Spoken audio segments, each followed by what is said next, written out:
G's up. Family, somebody come get these damn tethers. I mean, they having meltdowns and crash outs right in front of everybody. They got tether therapists, tether psychologists, and their asses are sitting on the couch complaining and mad that foundational black Americans done messed up that damn bag. And guess what else they doing, fam? They out there cutting deals. So I'm going to say this right now, fam. The 24/7 blackout got all these tethers mad, and tethers are a hate group. Certified. Free Huey.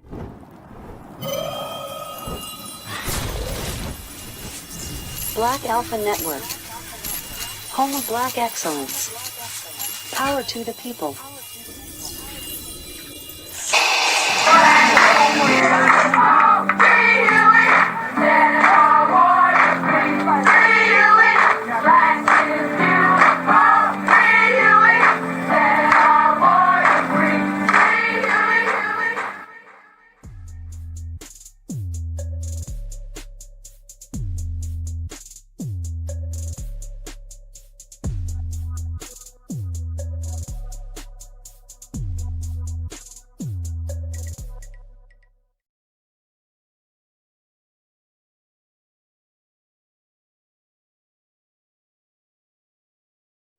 Damn right, family.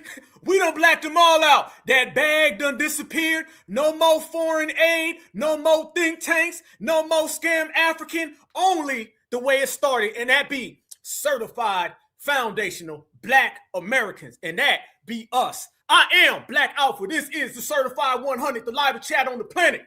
And we black again. Let's go to work. Who I see up in here? Automatically, I see VA, Virginia. I see you. Certified salute. North Carolina, stand up, represent. I believe I seen Augusta in here. Shout out to you. Duval is in the house. Chicago's in here. I see Detroit. Certified salute to Detroit. Love Detroit. Augusta, stand up. New Jersey, stand up. I see New Jersey again. Stand up. That's two-time, boy. When Jersey in the house, you know it's about to go down. Memphis, yes, indeed. Love Memphis, family. Kansas City, love you too. Washington, love you too. Another North Carolina. I see the Lou's up in here, or shall I say, right here. Yes, indeed. Love all of y'all. Much love and respect. Y'all see Delaware. Y'all see Louisiana. New York's in the building. Another Kansas City. OKC. Philly's in here. Lexington, Kentucky. Got love for that. Alexandria's in here. I see the whole California. B-Moore's in here. Dallas in here. Fresno's in here. Virginia Beach. Double up. Bring it back, and we right here for the love, baby. Let's go to work. Family, foundational. Black Americans. We have everybody going bankrupt. I told y'all, fam,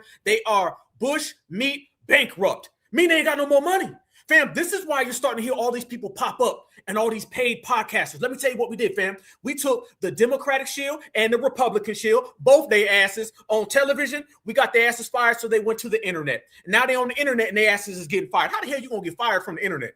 Family, I don't know. Foundational Black Americans, we work in very, very miraculous ways, but very, very mysterious for them. But let me tell y'all what's even more fun. What's even more fun, family, is that now they running around here and they trying to say, well, foundational Black Americans are this, foundational Black Americans are that. No, foundational Black Americans got your ass shook. And we going to put that all on the line today. We ain't Africans.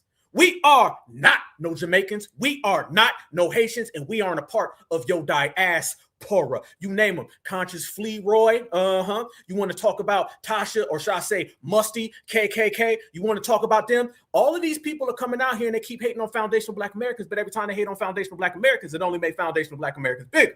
So I want all of the haters to pull on up, keep on talking about foundational Black Americans, because we done went from gold to platinum, from platinum to diamond, and your ass went from here to out of here to where your ass ain't coming back here. You love it? I do. Let's go to work. Fam, how many of y'all seen this right here?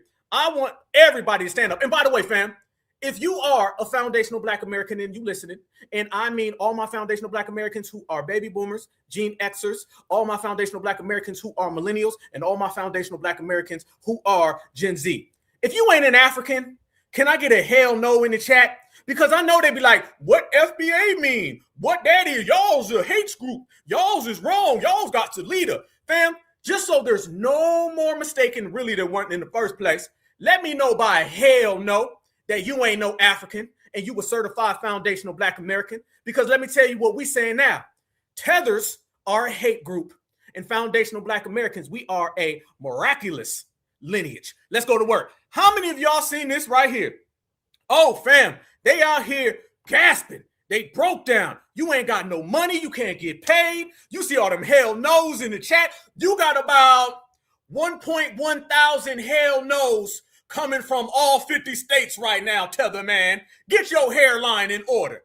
Get you some damn deodorant and get off these NUTs. FBA, run this damn thing. If you want to regulate, fam, that's exactly what we're going to do. And we're going to start with these bushmeat mouth ass tethers like this one right here. Let's go.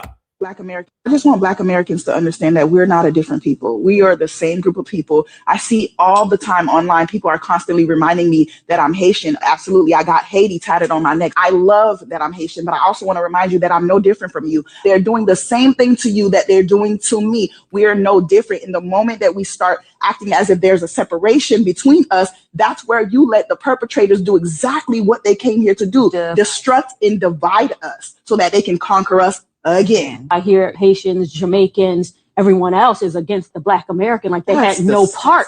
But I'm like, we're all Black. So if it happens to one, it's happening to us. Because what? If it happens to one, it happens to all of us. Fam, y'all ain't never had to deal with no Jim Crow, no black codes.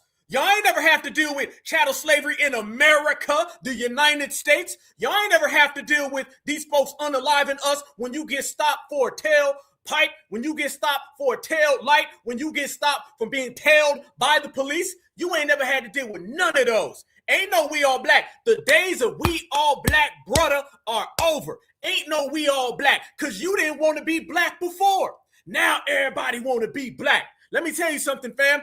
Black don't want you.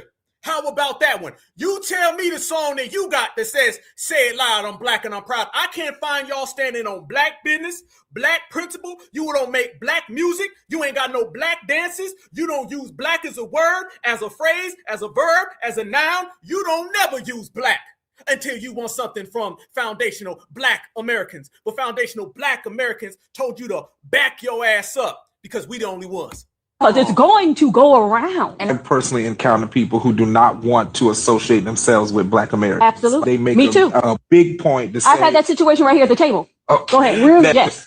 That I'm that I'm Haitian. You know, so I've seen it personally to that. So I just think that when we say, you know, that we are of one people, that it is, there are people that do not believe that, though. They really feel, especially with a lot of the Jamaicans, because they'll make a clear point sometimes. But that's what I want to speak to, too. Do not let one individual situation speak for the betterment of the group, because I've had it. If I speak to my individual experiences, a lot of Black Americans, they are my demise. They curse me out. They pick on me ever since I was. No, notice, fam. Notice how old buddy started pointing out how they treat us. Notice how she immediately pivoted back to what we do wrong. Fam, it's always what Black Americans do wrong. It ain't never what they do. You can put a picture in front of these people.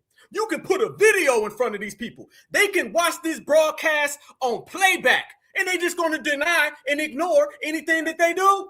Fam, y'all want a piece of us because we're the only first world Blacks. We're the only people who claim being Black, and we're the only Black melanated folks who accomplished something. Let's just say it for what it is. And she says she's got Haiti tattooed on her neck, and she's got Tether Fleer tattooed on her forehead.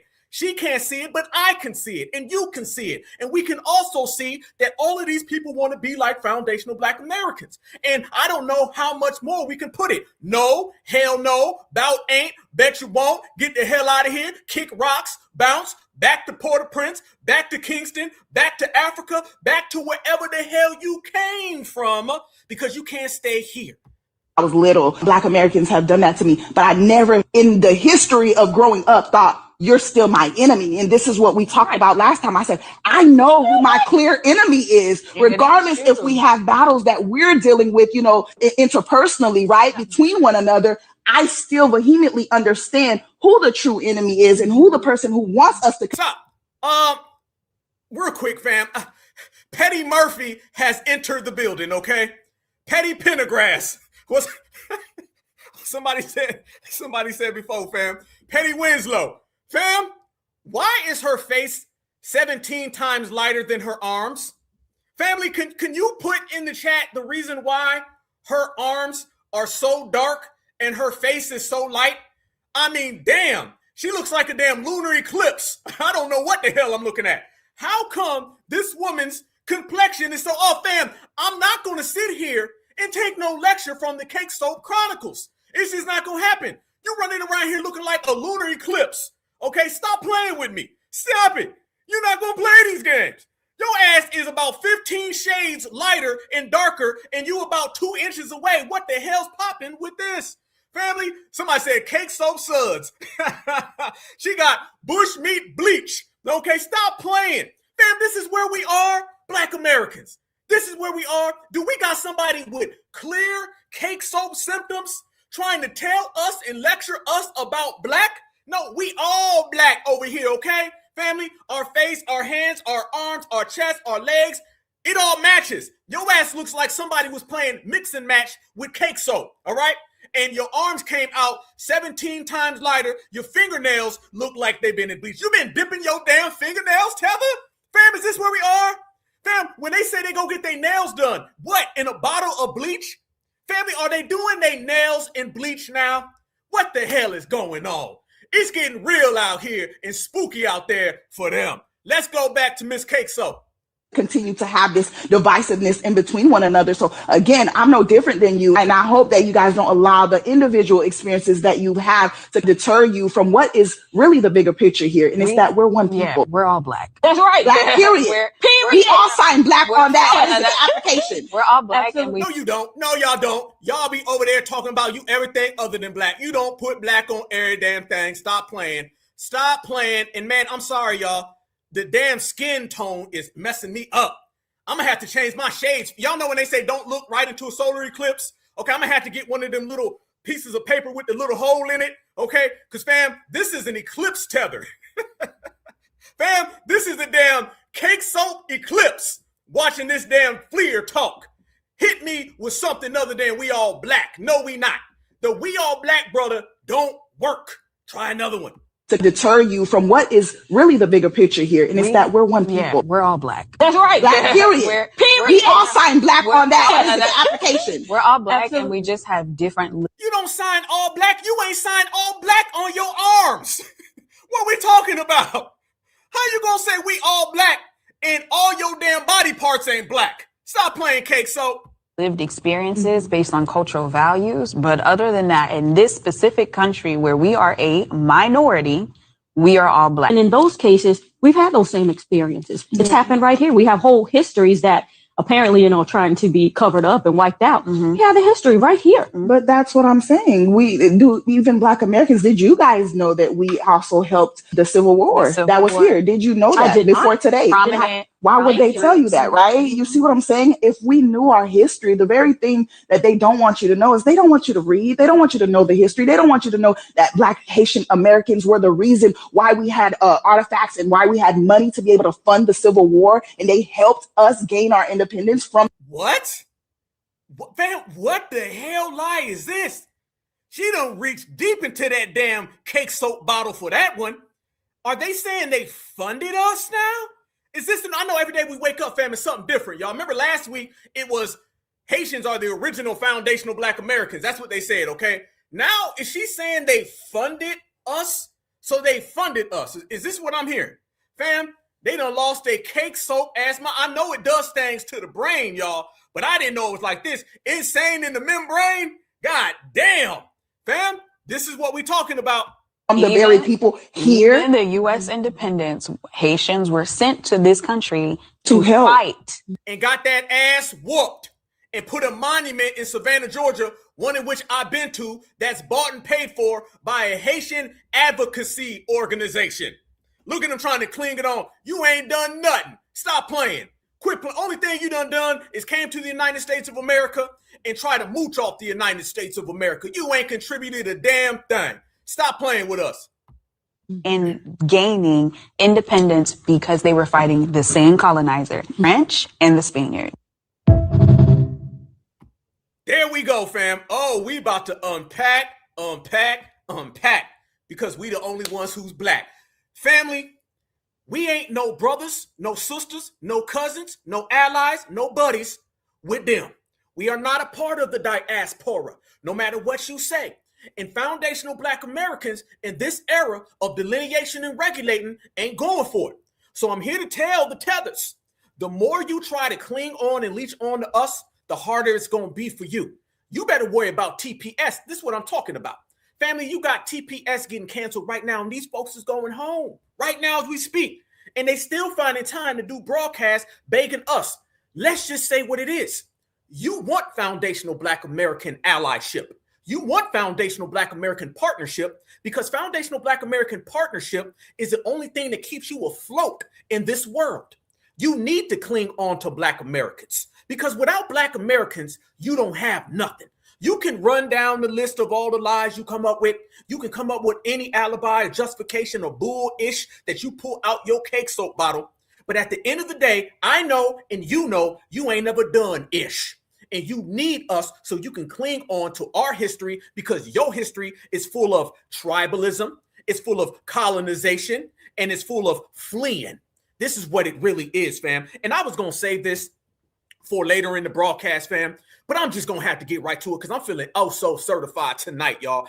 I missed Friday's show. We done hit about a almost 60K video on Thursday, but let's set this thing off right, fam. This is why they want us to be a part of the diaspora. Look at this right here, family. This is who are the most powerful continents on the planet Earth, okay? Watch it, fam. That right there is who are the most powerful continents on the planet Earth. Do you see why now they don't want us to be Americans, family? Do you see now? And to be honest with you, you can make the claim North America, the United States, is above Asia, and I would. However, just say it's 2. Do you see why they want you to jump off of 2 and go down to 5? Do you see why, family? This right here is the reason why they can't stand foundational Black Americans. This is why they're jealous of foundational Black Americans. This is why they hate foundational Black Americans. This is why they ain't foundational Black Americans. They want us to go backwards. This is what this is all about, family. This is what this is all about. This ain't got nothing to do with anything other than these individuals want foundational Black Americans to support them. They want us to be their support system and to fall all the way back and go all the way to them. Y'all want to go even a step further, fam? Oh, yeah. We done did it today, y'all. Look at the most powerful nations based on economics, education, based on healthcare, military might, so on and so forth.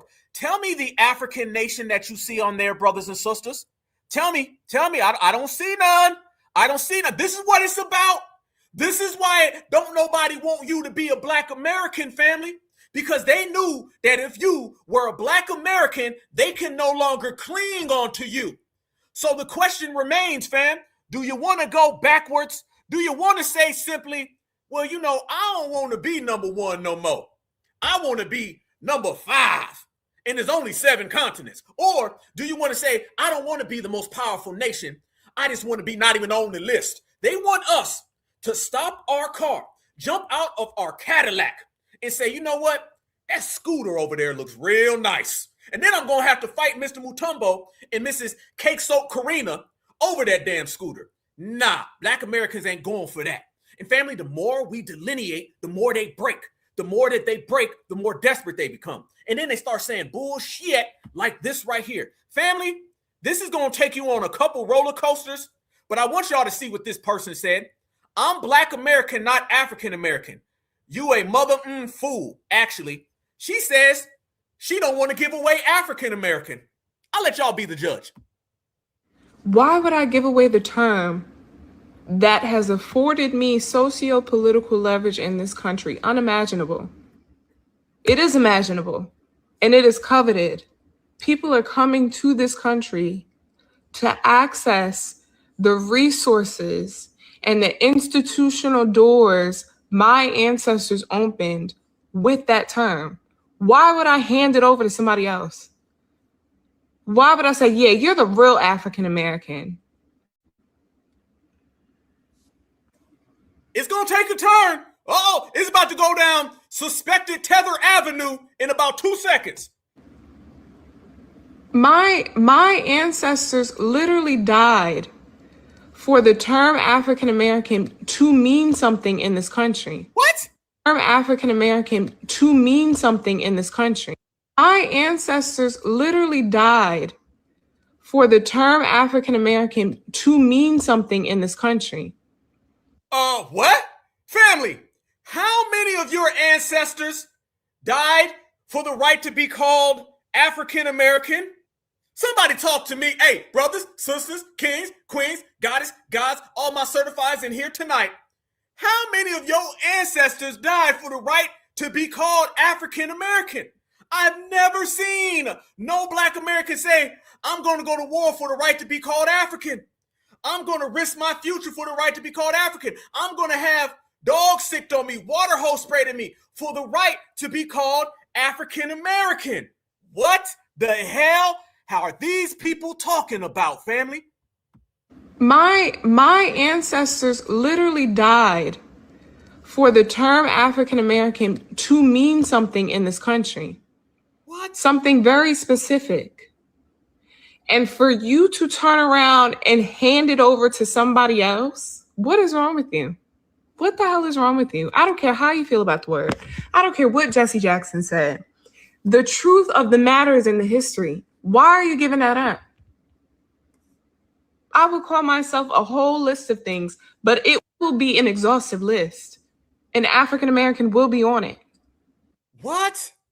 Why would I give away the term? Not on my list. Shit. Who you talking to? And who you talking about? Hell no, fam. Is this reverse psychology right here? Fam, I'm thinking this is some real suspected tether op behavior. Fam, that's what that's looking like. Either that's a full-time tether or that's some type of scam African op, fam. Is this Cohen Tether Pro? That might be Cohen Tether Pro right there, y'all. So let's get this right. She's basically trying to remove foundational, put in African American. She's trying to give us some type of sentimental connection to African American. Now, one of the new plays that they're doing, brothers and sisters, is that they are trying to connect us emotionally to African American because they seen that we have deleted and canceled African American. And the average Black American didn't never support African American. We pulled up those receipts, family. See, brothers and sisters are certified, especially in this era. And we went back and we showed that in the 1980s, Black Americans preferred everything other than African American. So if this was a race, African American was so far back you couldn't even see it in the camera lenses. So why are they now trying to say that our ancestors died for the right to be called African American when African American was given to us in the 1980s from the Democratic establishment and the same think tanks that we have bankrupted today? That's what it's all about. Everybody that we have bankrupted is now trying to spin the block and come back and try to get foundational Black Americans to do what we've already prevented. See, certified is certified all the time. So if they think we're going to slip up for 1 second, 2 second, 3 second fold, they got another thing coming, y'all. And family, brothers and sisters been letting it be known all across the United States of America who the hell we are, and better yet, who the hell we ain't. Because when you look at your receipts, not one says African. I'm not African. I'm not African. And it's me saying I'm not African. And it's me saying that I'm not African, along with thousands and thousands of others, does something to you to make you get up here and start talking out the side of your necks and run to these podcasts to try to put together these think pieces to try to connect us to the continent of Africa and then band together or come together with other demographics to try to debunk our family history. That sounds more like a personal problem to me because I'm... Stop. Think tanks. Fam, I'm going to get back to her. Notice she said those think tanks. And then watch this talk. Continue to see this FBA thing, foundational Black Americans term. And I just wonder why. What's the purpose? Here's the thing. I feel like those, touting the whole FBA thing, do you all understand what you're doing? It's like when slavery was around, it's like the house slave somehow thinking they're better than the field slave. That is essentially what you're doing by trying to say you're, somehow better than, Africans because somehow your ancestors were brought here to, as slaves, and that's all you know. is America. Yeah, that's all you know as I hear as that an American. accent. I hear that accent too, family. Shout out to you, boy. Boy, who they thought they was messing with? Who they think we is? You better quit worrying about hating the FBA, and you better be worried about how foundational Black Americans can hear your damn accent when you whispering. I hear that accent. It's popping all out the damn screen. Yeah. Notice, fam, how they sitting there and they trying to talk about us while they speaking through their tether ass teeth with an accent. Nah, FBA got y'all shook. Nobody's arguing that. But to think that because of that, you're somehow better than Africans, I'm sorry, you're very delusional if you think that way. And I feel sorry for you because now you are on the side of your oppressor. You're actually promoting that ideology of. Here we go. Y'all is with the oppressor. You sound like the oppressor. All them damn Pan-African organizations that's been working with the intelligence agencies, and then they gonna try to use that one on us. Please. Xenophobia. That is essentially what you're doing. And it's unfortunate that in 2026, we're still having to deal with that. So wild to me. I continue to see this. No, let me tell you what's wild to me. What's wild to me is the fact that you're going to come over here and you're going to try to tell foundational Black Americans that we sound like the oppressor when we the only people who've ever fought the oppressor. Family, let it be known, and let it be known for future generations. We will always remember all the work that we put in this country, on this soil, just to have a bunch of diaspora people show up and side with the oppressor and try to attack us. That is a violation that will never be forgiven. And it is our job, which we stand on right now currently, that will always be in circulation and expressed. Family, FBA been over here minding our own business, doing our own thing, standing on what we stand on, just trying to live, trying to thrive and survive. They open these gates and these borders and these doors to all these people who come over here, and they use their melanin as a weapon. And then when we check them on it, next thing you know, they want to hit a U-turn and they want to start pointing the finger and blaming. Fam, we'll never forget these tethers that come over here. We'll never forget the fact that they show up and then they side with the dominant society. The only people who are puppets and flunkies and junkies of the supremacists are the people in the diaspora. And we're not going to use reverse tether psychology at all. We know exactly who you are. We know exactly what you think. We know exactly how much cake soap you put on, okay? About 15 gallons. And you and all 15 gallons of that damn cake soap, G-check, who you gonna run and cry to now? Because can I tell you what this really is, fam? Every time they say foundational Black Americans are a movement or hate group or xenophobic, that's really them running to the white man and telling on us. Yes. Family, are you surprised that the people who are being colonized in their homelands are running to the same people who colonize them in their homelands to point the finger and blame us? Can we just get straight to it, fam? We're not going to play these games with tethers, all right? We're going to get straight, live, and direct right down the damn center, fam. They're running to the white man to go point the finger at us. It's the same thing they do to each other in their homeland. You wonder why they're so colonized, fam? Because they can always get one of them to point the finger at the other one of them.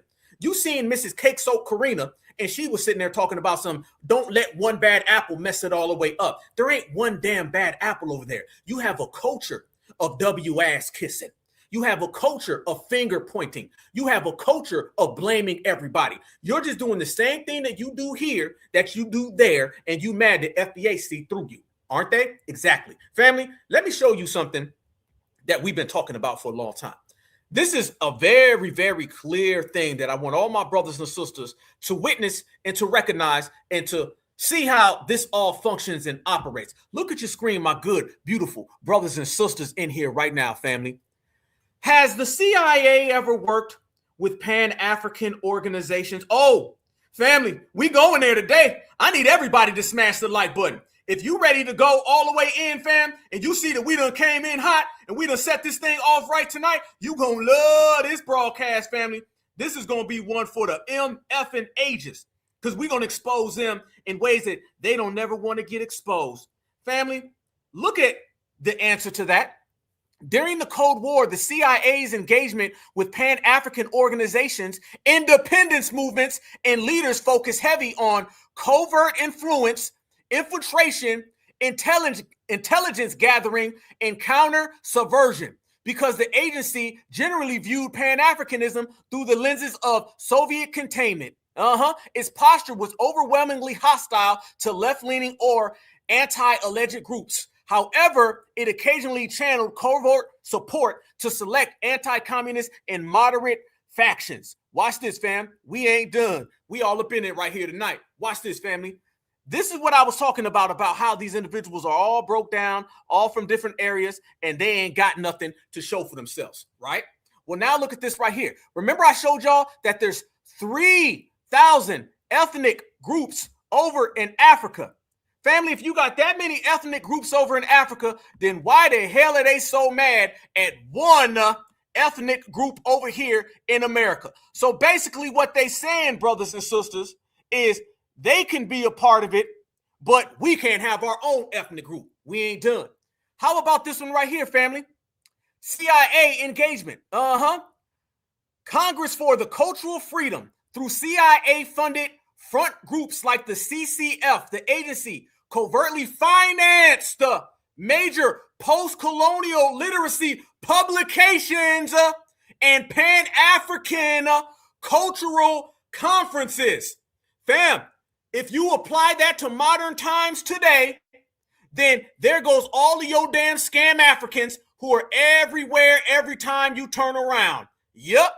They finance major post-colonial literacy publications, aka The Root, aka Pan-African committees, aka all of these think tanks, aka all of these AKAs that you see everywhere. Don't let these people run around here, family, and pretend like they don't know what's going on. Whenever you see one of these people pop up on the internet with these stories about being hate group, or these stories about black folks being mean and xenophobic, then you already know they getting broke off the same damn bag that they was getting broke off in the past. And they mad because foundational black Americans on that ass. Let's go. What is going on with FBA being a hate group, or delineation is about being hateful? Where we get this from? 60 plus years. You had your little Africa. Only one living in that area is African. The only one you hire is Africans. All the schools that you built here on this soil, all the organizations you open up with government funds is just for Africans. All the organizations, all the institutions, government funds, fam, listen, she's putting the dots together just based on what she sees. And then when you take what she's saying and you add it to this, CIA-funded front groups. When I'm seeing y'all in the chat, y'all putting names and dates on these folks. Let's go. Kubar Vasquez. Yeah. When you see somebody pop up wearing the dashiki, family, and they talking about we all African, when you start seeing Mr. Milk Dud Mutombo, yeah, and we expose that a W woman is behind the scenes pulling the strings, family, this is a long history of intelligence agencies trying to scam African black Americans, and delineation is why their asses is broke down. Proceed to tell everybody why delineation is whooping them up. And let's go to Somalis.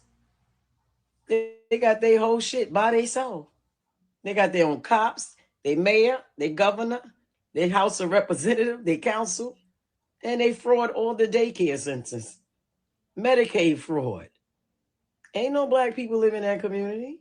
All their programs that they got and all the stores that they got in that community, only Somalians work in that community. And now let's go to the Arabs. They got their own section too. They live where only just they live at. They got businesses, but they only hire their own. Let's go to Chinese. They got businesses, but they only hire their own. You got little Haiti. They only hire their own. Damn. So now that we want to delineate, we the hate group, because we saying that's it. We've been showing love, and people ain't doing nothing but using us, cosplaying us, riding on our back to get ahead while we stay on the bottom. No, that's not a hate group. That's Black American waking up and not showing no more love to those who ain't never showed us one bit. Woo! Y'all matching energy, y'all. We just matching energy. Been separated, segregated since y'all been here. Since y'all been here. And now all of a sudden, we the hate group. How many Black Americans working in your family store? I bet you none. What is going on? There you go, family. Oh, it's on and popping in these streets. It feel good to be us. This is why the blackout is in full smoke right now. And everybody's starting to feel the effects of it, fam. Oh, it's real. Foundational Black Americans done showed up to the scene, fam, and we breaking everything down, and we are unearthing everything they've done, and we are truly bankrupting everybody. We've all been on this journey together, and we've been watching as it plays out, fam. These folks have all been getting the bag, but if you notice, that bag has been getting smaller and smaller and smaller, thinner and thinner and thinner. They're not getting paid like they used to because, quite frankly, fam, we've been regulating them. Fam, we've been regulating them out of the money, okay? They're not getting any money because we've been regulating. And I don't give a damn who you are, and I don't give a damn where you're from. Nobody's going to continuously pay you if you're not bringing back the dividends, and there's no refund, fam. There's no refund for this G-checking, all right? The fact of the matter is people are disappearing because they cannot fool foundational Black Americans. And the people that they pay to fool foundational Black Americans, we checking their ass on sight. Don't let nobody tell you to give these folks a pass. Don't let nobody tell you to turn the other cheek. Don't let nobody tell you that it's all good, we all brothers. Hell no, hell no, hell no. Because now it's proven, family. Now we got our concrete evidence is that our G-checking and regulating is effective. Our delineation is highly effective. Everybody who's disrespected is now going in another direction, and we're the ones making it happen. It feels good to be certified, especially right now. Fam, let me show y'all even furthermore. You got to watch these folks, fam. Oh, yeah, they think they slick. But I'm going to tell you, why they not slick, fam, is because they can't get that BS off on us. You tell me one damn thing, family, that they've done that has worked. Nothing. They ain't pulled nothing. Everything that they've pulled has got checked. And when you start talking about these people, fam, y'all look at your screen right now. Let's go to Mr. Milk Dud Mutombo. Family, these folks that we've already broke down are getting paid money. These folks right now are looking scared. Look how afraid. Look at him, fam. He bucking his eyes. He bucking his eyes. He bucking his eyes. Why? It's because their agenda and their narratives, quite frankly, are not working anymore. Watch this. They're all African. No, I'm not. I got Indian in my blood. No, I'm not. I got Indian in my blood. I'm Cree. I'm Cree. I like anything to be anything but African. You being everything and a punk. Fam, what the zest was that? What the hell was that? Fam, before we get to all the BS he about to say, did y'all just see that? Did y'all just see the fam? Did he go full zest mode? What the hell was that? Oh, African. No, I'm not. I got Indian in my blood. No, I'm not. I got Indian in my blood. I'm Cree. I'm Cree. Anything to be anything but African.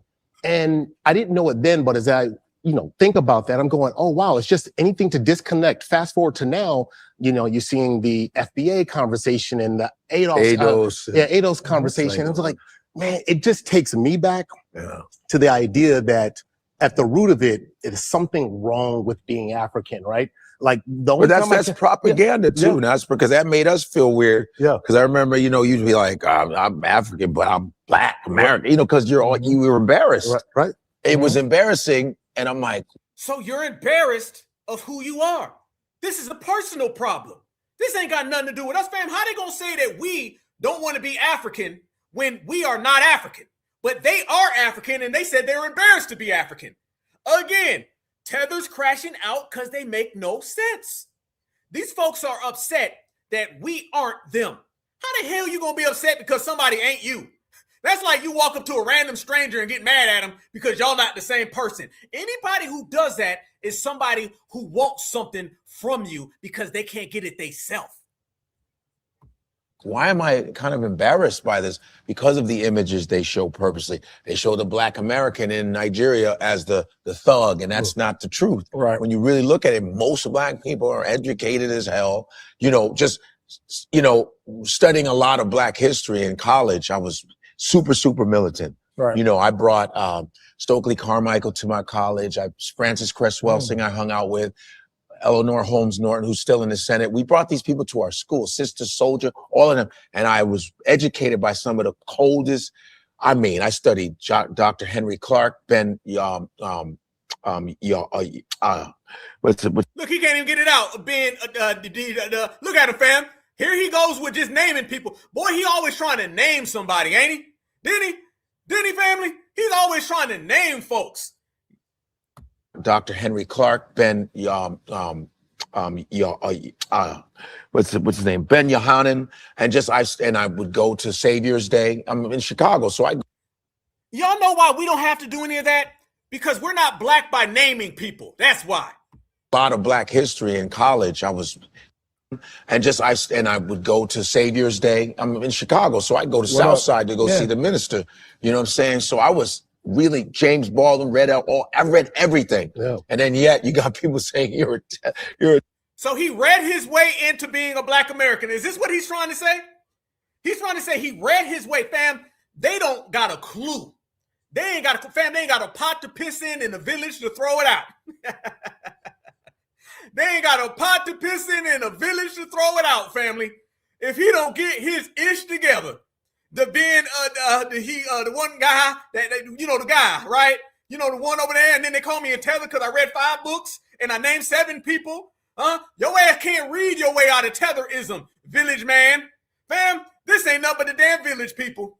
This ain't nothing but the damn village people. Right. I was Chicago police. I get harassed by cops, called the N-word in school. It goes back to the book Carter Woodson, like Carter G. Woodson, Miseducation of the Negro. And I think it goes another book. Miseducating us on one. And by the way, fam, notice they're not naming any African authors. Have you guys noticed that, fam? Notice that, y'all.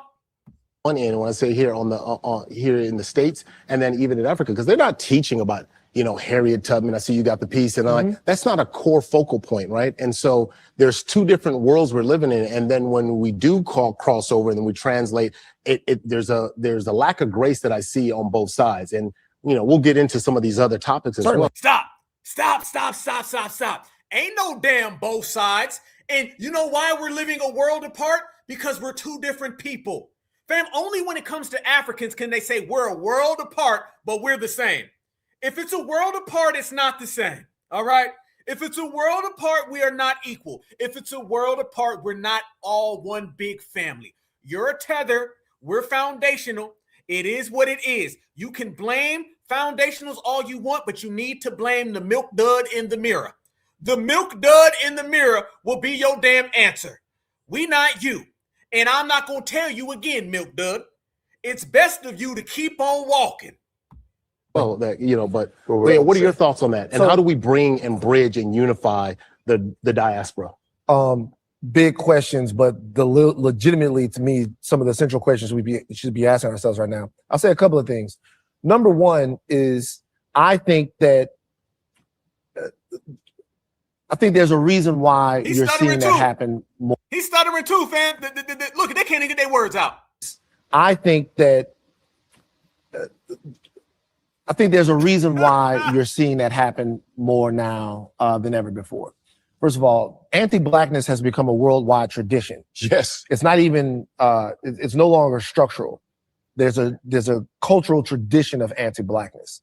Most cultures, even like cultures that have themselves been persecuted, have a word. No doubt. They have a word to say in their culture. That's right. They have a word to say. Now, stop. So all of these other people have a word to say the N-word, but Africans have a term called a kata. That is their version of the N-word that they say to other dark-skinned people. Fam, let's go there. You're dealing with people who are melanated, who have derogatory slurs for other melanated people. Do you know the diaspora are the only people who practice and participate in that type of behavior? That alone is the reason why we ain't the same. Fam, on one hand, you have the dominant society that uses the N-word, and then you have Africans who use akata and jarir. And there's another term, fam, it's like nigat or netchit, which is a term basically of slurs towards Black Americans exclusively. Oh, fam, I'm gonna tell you right now, we talk about jarir and we talk about akata. Fam, they have a multitude of different people. And I know people personally who are Black Americans who've been over to Africa who told me this. This ain't no happenstance. We didn't get this out of no damn book, fam. They literally have terms that they use that are anti-foundational, but yet you got the damn colonizer over there right now, and you bending over backwards to accommodate them. We don't respect that, and we'll never be in partnership with anybody who does that. And whenever they're afforded with the opportunity to clean it up, they make excuses. Fam, when you bring this up to an African, do Africans ever call out people for saying akata, or do they immediately go into an excuse about it? I've never seen them say, yeah, hey, listen, this is what we say is wrong. We need to do something about it. I never see that, fam. Instead, what I see is that they just bounce around it. They just bounce around it and act like they never said it. Fam, I'm going to show you right now exactly what I'm talking about. They ain't here to clean nothing up. They want to continue to be anti-Black and not get caught. I never understood it because I grew up in an all Black neighborhood, grew up in a Nigerian household, right? But he was saying like, I'm not white enough. I'm not Black enough. Where do I belong? And you just get casted away. And so it becomes a very difficult challenge when you have it. I'm like, yo, like everything that has happened to you here in America in my generation, right? I'm not going back to from 1979 forward. Everything that you've experienced, I've experienced. You can't tell me anything differently, right? Certainly. And so, but then I've also, on a second hand, have experienced a lot of stuff through my parents' stories, through their life, through the way they live and their culture. So I'm going, wait, I just don't belong? No, I'm not saying that at all. Like what I'm saying is, because I would resent the idea of being a tether and a kata or anything like that. Yeah. Like what I'm saying is, because I would resent the idea of being a tether and a kata or anything like that. I'm gonna tell you right now, out of everybody who needs to see a therapist, fam, this dude ain't right in his head. I'm gonna tell you that now. Mr. Akbar, you need to go see you a damn tether psychiatrist ASAP. This man is always having some type of meltdown. He's always complaining. This dude has some real severe mental issues, family, that he needs to get worked out. We can't help you, bruh. You on your damn own. But we proceed. Yeah. Like when I heard the term, like akata, I resented it. Yeah. You hear Nas rap. Some Africans don't like us, no way, right? And there's a xenophobic. Nas said, some Africans don't like us, no way. A killing happened in Johannesburg yesterday. And what Nas was saying is that they over there harming each other. So what you mean? Shout out to Nas for that one. Shout out to Nas. What they gonna say now? Phobia and a sort of protectionism that exists just from like country and nationality. There's a protectionism that exists from New Orleans to Baton Rouge. That's all right. So I'm from Baton Rouge. Yeah. The niggas in New Orleans say that we country, right? So there's a look at, see, fam, within 2 seconds, now they blaming us. They're not even talking about akata and how it's used towards us. They're not even talking about jarir or nachit, how they say those things about us. Look how immediately, fam, they pivot and they put the spotlight back on Black Americans. You ain't got no ends with these people, fam. Fam, there ain't nowhere to go with these folks. They aren't here to make any form of partnership. They're here to steal from Black Americans and not get caught. How in the hell are we talking about akata, a term that Africans use against Black Americans, and within 2 damn seconds, he's talking about Louisiana. Louisiana ain't got no damn tribalism at all. Neither does Georgia or Alabama or Mississippi or anywhere in America. We don't practice tribalism or tetherism. So leave us the hell out of your excuses. Every time they speak, family, they always want to put the spotlight on us because they know their paperwork is just as dirty as they village. All of this stuff. It's tribalism. It's facts because tribalism, Igbos right? and Yorubas will say stuff about Of each other. course. But that's fine because I think in an animal kingdom, there's always a hierarchy. Mhm. No, I'm done. Fam, did he just say the damn animal kingdom? Fam, I know that he grew up next to Mufasa. I get it. I understand that his neighbor was a zebra. I understand this, fam. I get it. I understand that his teacher was an elephant. 3 elephants. I understand. But to evoke the damn animal kingdom, fam, this is where we are with the excuses now. Tethers are saying that animal kingdom is tribal, so it's okay for them to be tribal. Fam, this is not the damn Lion King. This is a bunch of lion tethers. This man just said the damn Animal Planet. It's not the same. Man, what is this? All elephants matter? All giraffes matter? No. This man just literally said, well, you know, in the animal kingdom, they got a hierarchy too. So if 2 elephants fight on the weekend, it's okay for a Nigerian and somebody from Mali to fight each other as well. Because, you know, Black Americans, y'all do it too. I've heard it all, and I have G-checked them all. F them, get the hell out of our community. You know, in bee colonies, ant colonies, there's always a hierarchy of worker. This MF done said insects now too. Somebody stop me, dog. Somebody stop me, fam. I can't do this no more. I can't, Black Americans. This is just too much. This is too much for me to handle. The man done said ant colonies. Somebody said hyena hot dogs.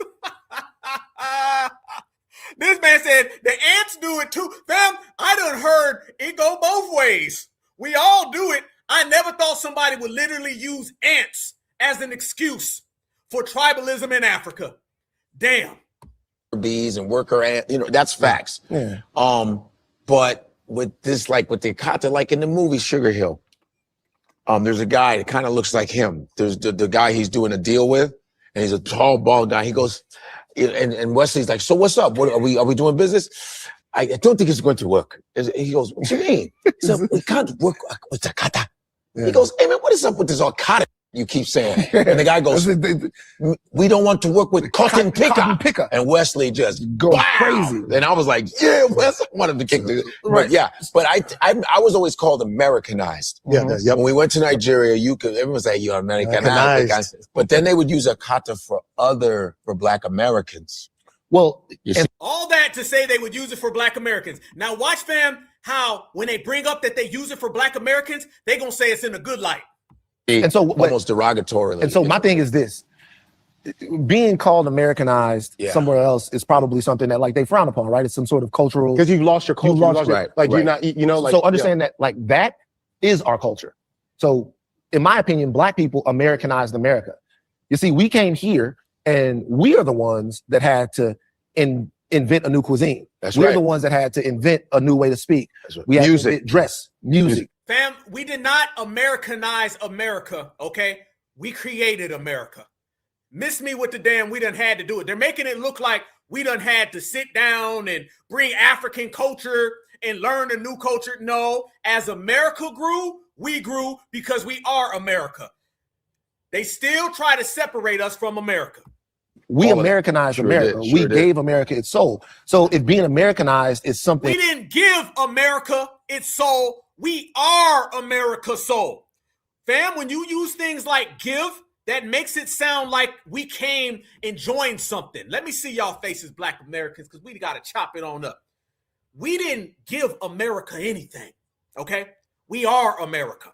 So whatever we do, America's doing, okay? Whatever America's doing, we're doing, because we are intertwined with America. And even little terms and phrases are things that they use, fam, to knock us off our pivot, off our square, and deter us to go in a different direction, okay? America is foundational Black Americans. We didn't show up to America and say, here, America, try this. This is what we do, and we got it from Africa. That's really what they're doing. They're still trying to make it look like we gave America something from Africa, or we were just lost Africans and we had to create something, family. As we did it, America did it. It's the same exact thing. And family, you notice he said Yoruba. You notice that? F them damn tellers, fam. I can't even watch the damn tellers no more. Notice he said Yoruba, right? Okay. Do you know what's going on over there right now? Do you? Fam, other than the elephants and the honey badgers and the hyenas and the zebras, fam, the Chinese is over there. And guess what the Chinese just did over there? The Chinese has trademarked and copywritten Yoruba as a term. I'm not lying. We gonna get right to it, fam. Yes, look at your screen. Have to be to turn a whole cultural identity, a whole ethnicity, a whole tribe. You trademark the name Yoruba, something that belongs to African people, and you turned it into commercial property. Like I don't understand where this disrespect is coming from. First, it was Patrick Tal with the whole transitional blush nonsense and the thing he did with Painted by S, the thing he did to Painted by S, and now it's Shake and Go. A whole Asian hair company decided that they thought it was okay to disrespect Africans and trademark the name Yoruba for fam. The Asians have trademarked your tribe. Where's the smoke for that? Every single scam African, every living, breathing diasporian needs to be teaming up right now to shut that down. But ain't nobody saying it. I'm sorry. Fam, they done trademarked it. Ho, ho, ho, ho. Let me let her go ahead and finish, fam. Tribe. You trademark the name Yoruba, something that belongs to African people, and you turned it into commercial property. Like I don't understand where this disrespect is coming from. First, it was Patrick Tal with the whole transitional blush nonsense and the thing he did with Painted by S, the thing he did to Painted by S, and now it's Shake and Go. A whole Asian hair company decided that they thought it was okay to disrespect Africans and trademark the name Yoruba for what? Even I've never seen an African be bold enough to trademark the name Yoruba, but an Asian company you have to be to turn over. Stop. But an Asian company did. And I ain't seen an African bold enough to challenge it. Oh, fam, I done heard it all now. I done heard it all now. Did you just see what I just saw? Did y'all just see that? So why you always over here hating on us and y'all always saying, well, Tariq done got FBA trademark. You done got your damn tribe trademarked. Not to mention, like my brother Tariq always says, African-American is trademarked 1 billion times. So miss me with your damn excuses, Tethers. You over there getting your stuff trademarked so y'all can have your colonizer own it. Miss me with that. It's one thing, family, for somebody to trademark Yoruba who's actually from Nigeria. It's another thing for the damn colonizer to do it, but it did. And family, that's the same as, I don't know, maybe the Haitians with passports who are making fun of illegal Haitians. We're not going to play this game with the Tethers, fam. There going to be a lot of people who going to lie about unity. It ain't going to be no damn Tether. Tethers are running around here speaking about some unity that ain't nobody ever seen. The most ununified people on the planet Earth are Africans, Jamaicans, Haitians. This is why they are in the positions that they're in right now. Family, they're in the positions they're in now because they have no loyalty, they have no unity. The reason why foundational Black Americans have delineated, regulated, and separated, because quite frankly, we don't want that filth on us. I'm going to say it loud and proud. I don't give a damn how they take it, fam. We don't want none of your diaspora filth. Fam, when you look at these people all across the world, you're not connected with these people through DNA. You're not connected with these people through modernized time. You're not connected with these people culturally. You're not connected with these people through heritage. But the only thing they have to offer is dysfunction, backstabbing, and tribalism. They're not really good promoters of unity at all. There's nothing that they do that works for us. This is what they have to understand, fam. Africans, Jamaicans, and Haitians in the diaspora, y'all not what's best for business. Besides the fact that we have no connection to you on a spiritual level, we have no connection to you on a social level, we have no connection to you on a physical level. The only thing that we share with y'all is melanin, and the melanin that you have, you don't even like it. So family, y'all not best for business. See, foundational Black Americans, we're not emotional. See, when they were dealing with the emotional African American, they can control them. No coincidence, fam. The Africans are completely dysfunctional, and people who were saying they were African American were dysfunctional.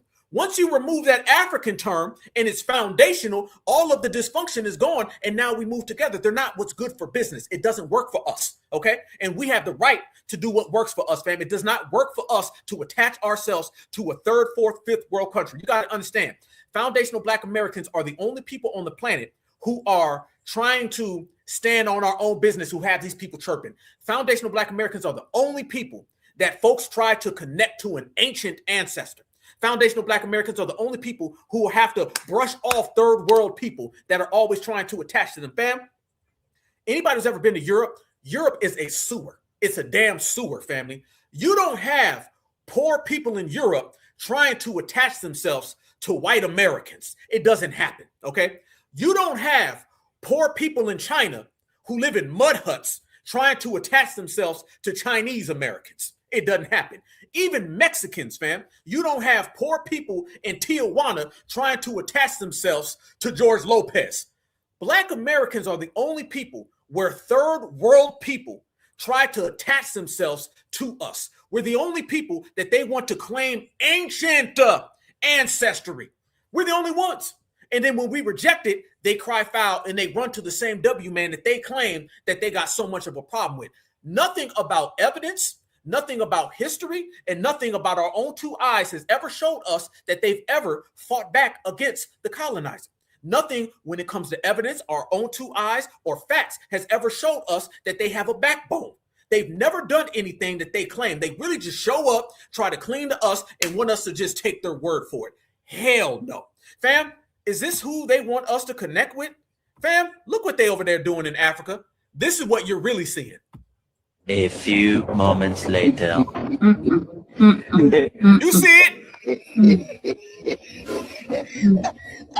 You see it?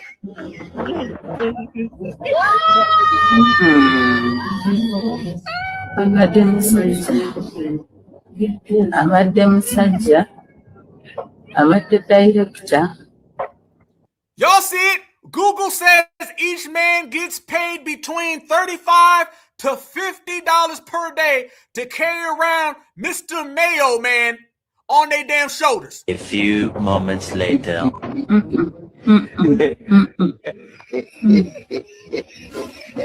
Sad.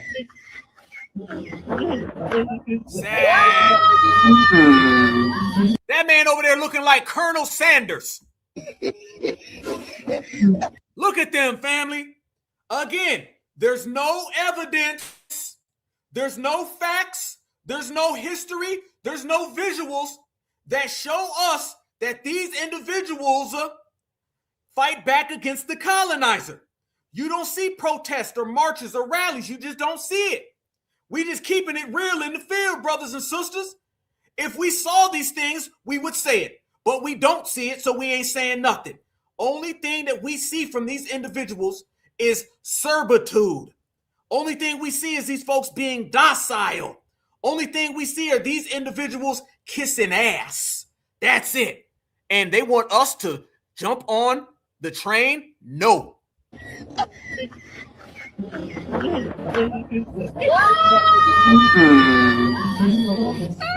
Stop. You will never see a Black American ever do anything of that sort. Fam, let me tell y'all a story, okay? Shout out to Ohio, family. I was back home in Ohio, right? And a brother was selling, he had little things he was selling, you know, when you walk through the mall or whatever, and they be selling like stuff for your shoes, stuff for your Timbs, all that. The brother comes up to me, he's like, hey man, what up, brother? Hey, can I sell you this? It's like a shoe polish or whatever.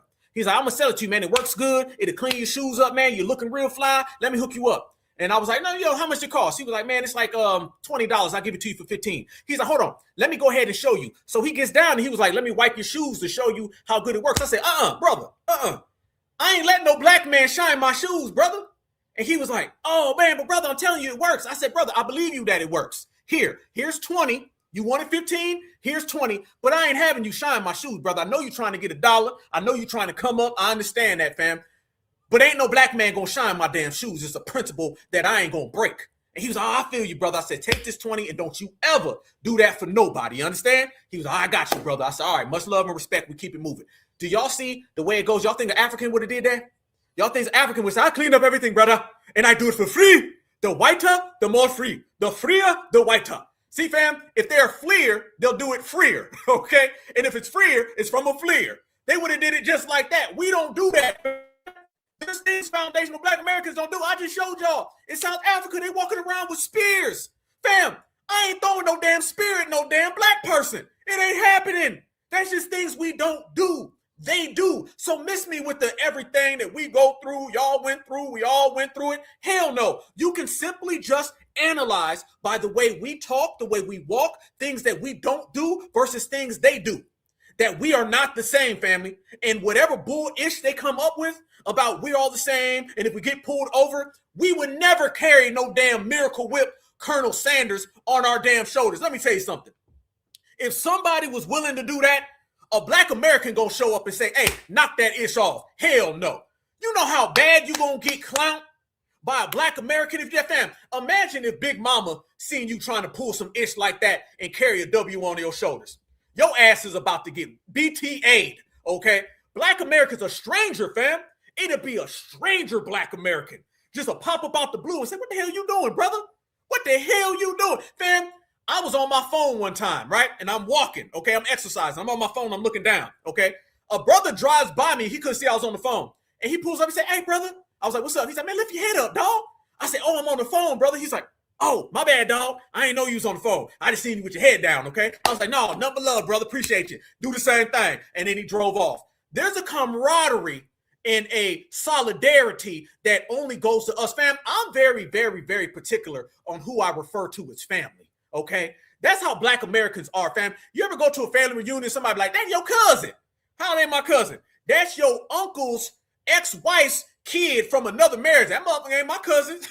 Hell no. I got to talk to you. You ever had somebody try to put off a cousin on you, fam, that you don't know, and you really want to know why they're getting called a cousin? You ever happen to y'all? I know that happened to y'all, family. I know that happened to you. Because black Americans, we're particular because we are so tight-knit and we're so Loctite as a lineage, and we've been through so much the same. We don't look at people outside of this circle as family. And quite frankly, it pisses me off. And it pisses us off when you try to put a family member on us. We take family very seriously. We're not the Mayos, okay? We're not the Teos. We're not the Fleers. See, they'll run around here and try to make everybody family. We don't do that. Black Americans are very cautious, fam. Don't come around me talking that brother stuff if you ain't my brother or I see a connection with you. Don't run around here, we all black, brother. That don't do good. That pisses black Americans off. See, they don't have that because the colonizer comes over there and says, we're all brothers, all under God. God made us brothers. That's why I should hit you with this bamboo stick every day at 4 o'clock. And they be like, oh, yeah, we brothers. Hit me right here. You feel me, fam? They're very, very okay with that stuff. Black Americans aren't. We're very particular on who we F with. We're very particular about our circle. And we only deal with foundational black Americans. And this is based on our history. Let me give them a history lesson because them motherfuckers want to come over here and give us history lessons about us. You ain't qualified. I'm going to give you a history lesson about black Americans. We was out in that damn field by ourselves, right? We was indigenous by ourselves before anybody showed up, right? During the civil rights era, we was marching and protesting by ourselves. We was rallying by ourselves, family events by ourselves, reunions by ourselves, cookouts by ourselves. Everything that we've done on our own, and it made us tighter, and it made us not F with you even more. It made us lock them doors even pure. So don't be mad because foundational black Americans want to keep it within foundational black Americans. Because the only time people ever want to get inside of our circle is when they gain something to benefit. Nobody ever wanted to be down with us when we was doing everything by ourselves. It's only when we getting money, when we getting paid. Now we out here talking about reparations, and now everybody want to be a friend. We ain't stupid. You ain't gonna play us. Fam, FBA, we are the most street smart people on the planet. We know suckers, we know bums, we know infiltrators, we know ops. We can smell your ass from a mile away. We know when you only show up when you want something to gain. Because we can simply look at, y'all wasn't there when we was picking cotton. Nobody want to be a friend then. Wasn't no damn we all black brother then. When foundational black Americans was out in them streets dealing with that same dominant society that was colonizing your ass every day, still doing it now. We didn't see you then. We don't trust nobody that was never there when things were tough, but now they want to show up when we getting money. You're going to deal with delineation, regulating, and separating, and we don't have friends. We only got family, and y'all my family, and we don't check them together. Fam, speaking of checking these people together, let me show y'all exactly what these folks is doing. You see why we delineate, fam, and we separate completely from these people? Because if you don't, you're going to see the difference. This FBA and this right here are a bunch of tethers. Fam, say hello to an African Day parade.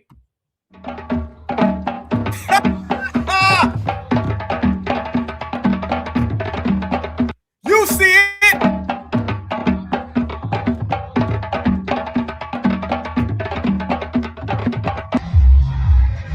What the hell is this?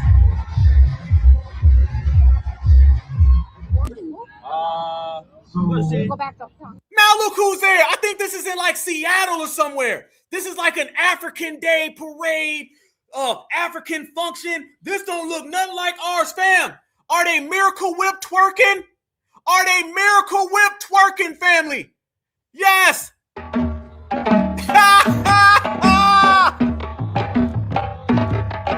Oh! Stop!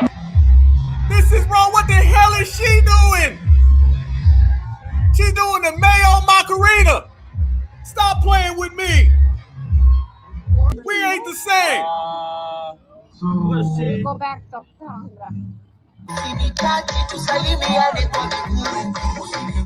Are they trying to do the kid in play? Fam, are they trying to do the kid in play? Are they hitting hips? Fam, they hitting their hips together. You not like us. Never.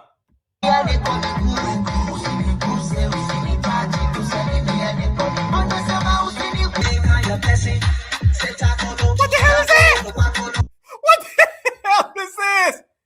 No, they not like us.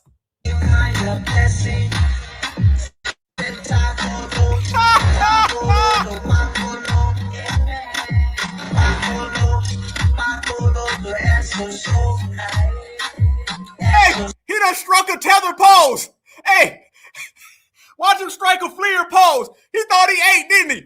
Watch him. 1, 2, 3, stop. This man done struck a tether pose. If you don't get the hell up out of here, Mutombo, fam, this is what I'm saying. These folks could never.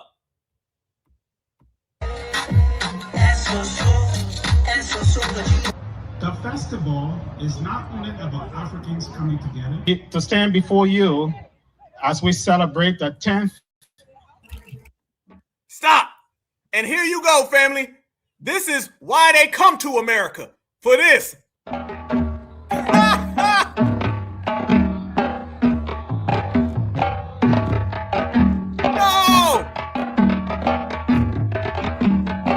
There you go. They not like us. They not like us. But even more important, family, we not like them. We not like them. Never.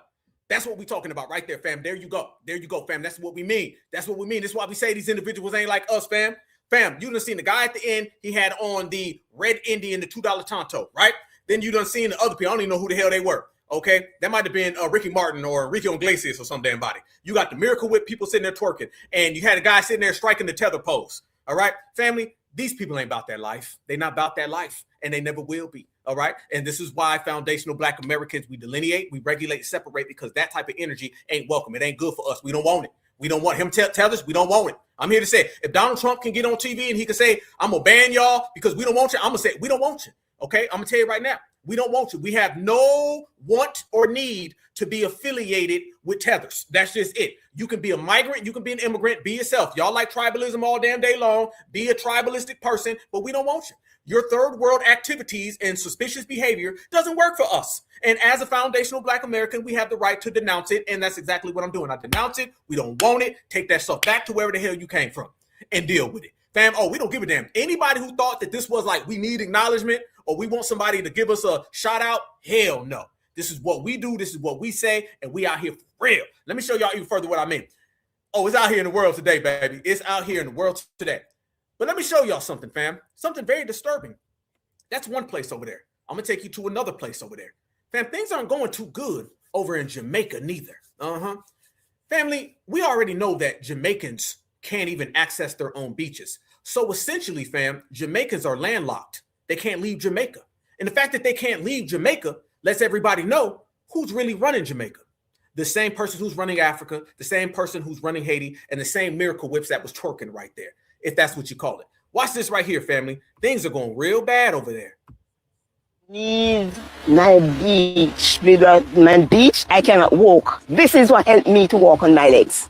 Over the past year, I've been investigating why so many Jamaicans say they can't step foot on their own beaches. I'm not accessing the hotel with the amenities, just the beach with their Jamaica for Jamaicans, or is Jamaica for the Canadians and the Americans and the Europeans? Who is Jamaica for? Our friends tried to access the Blue Lagoon very early in the morning, and they were greeted by police with guns. The shocking statistic Just 1% of beaches on the island are free and accessible for locals, meaning many Jamaicans are landlocked in their own country. Fences all the way from the land, all the way into the water. You can't say you're a fisherman if you don't have a beach. I was a beach baby, like I was a seawater baby. First, I thought these were isolated incidents, but as I travelled around the island from Bob Marley Beach and Bull Bay to Puerto Rico and Montego Bay, I realised that this is a conversation happening almost everywhere. The government doesn't look after people properly. It looks after big business, overseas hotel owners, and private individuals. They don't understand what it means to love your country before self. They don't understand what it's like to love your country or love yourself. That's funny because they tell us that we're supposed to love them, family. This is what they're saying. This is their words, fam. This ain't our words. This is not our words, fam. This is what they're saying. If you listen, they'll always tell you what reality is over there. Reality is that they don't tell the same story amongst themselves. And what is their own? They say decades of tourism development, private investment and colonial laws have made it harder for ordinary Jamaicans to get to the sea. But that's only one side of the story. I also spoke to people who say private investment has transformed the beaches that had fallen into disrepair. This conversation about free beaches, I think it's kind of old. I also sat down with Adela Marley, Bob Marley's daughter. Simple. It's just like that is song. it's like one love, one beach. Since we filmed this documentary, recent hurricanes have created a brand new challenge. Campaigners now fear changes. Stop. Fam, how many of you guys remember a few months ago, they were blaming hurricanes on us? Do you guys remember that, fam? How many of y'all remember that? They were out there blaming hurricanes on us, and they were talking about a few people that went to a resort who weren't even Black Americans, and they were mad at us. They're in no position to be mad at foundational Black Americans. They need to be mad at themselves. The law could make the fight over public beaches even more difficult. And using Mr. Hurricane Melissa in a disaster capitalism way to now advance their goals and objective to take valuable coastal lands. Whether you agree with the campaigners or not, one thing became clear over months of reporting the story. For many Jamaicans, this isn't about the sand and sea. It's about who gets to call the coastline their own. They don't own it. This is God's creation. We shouldn't sell them off. I'm not saying they can have the private section, but they can bar the people who born here, born and bred here, robbing them of their birthright. This is our birthright. And we're supposed to enjoy God's creation. Damn. See, family? They not living too good over there themselves. So again, they're in no position to speak about what foundational Black Americans got going on because we got our own thing, fam. People are always up in their business and people are always trying to check for them, but they ain't really even doing for self. So what you talking about? See, they don't even own their own beaches over there, fam.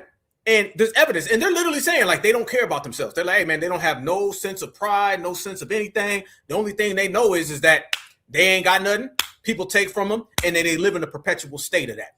And that's exactly why we've been exposing every single thing they do. Fam, let me show y'all even further what I'm talking about.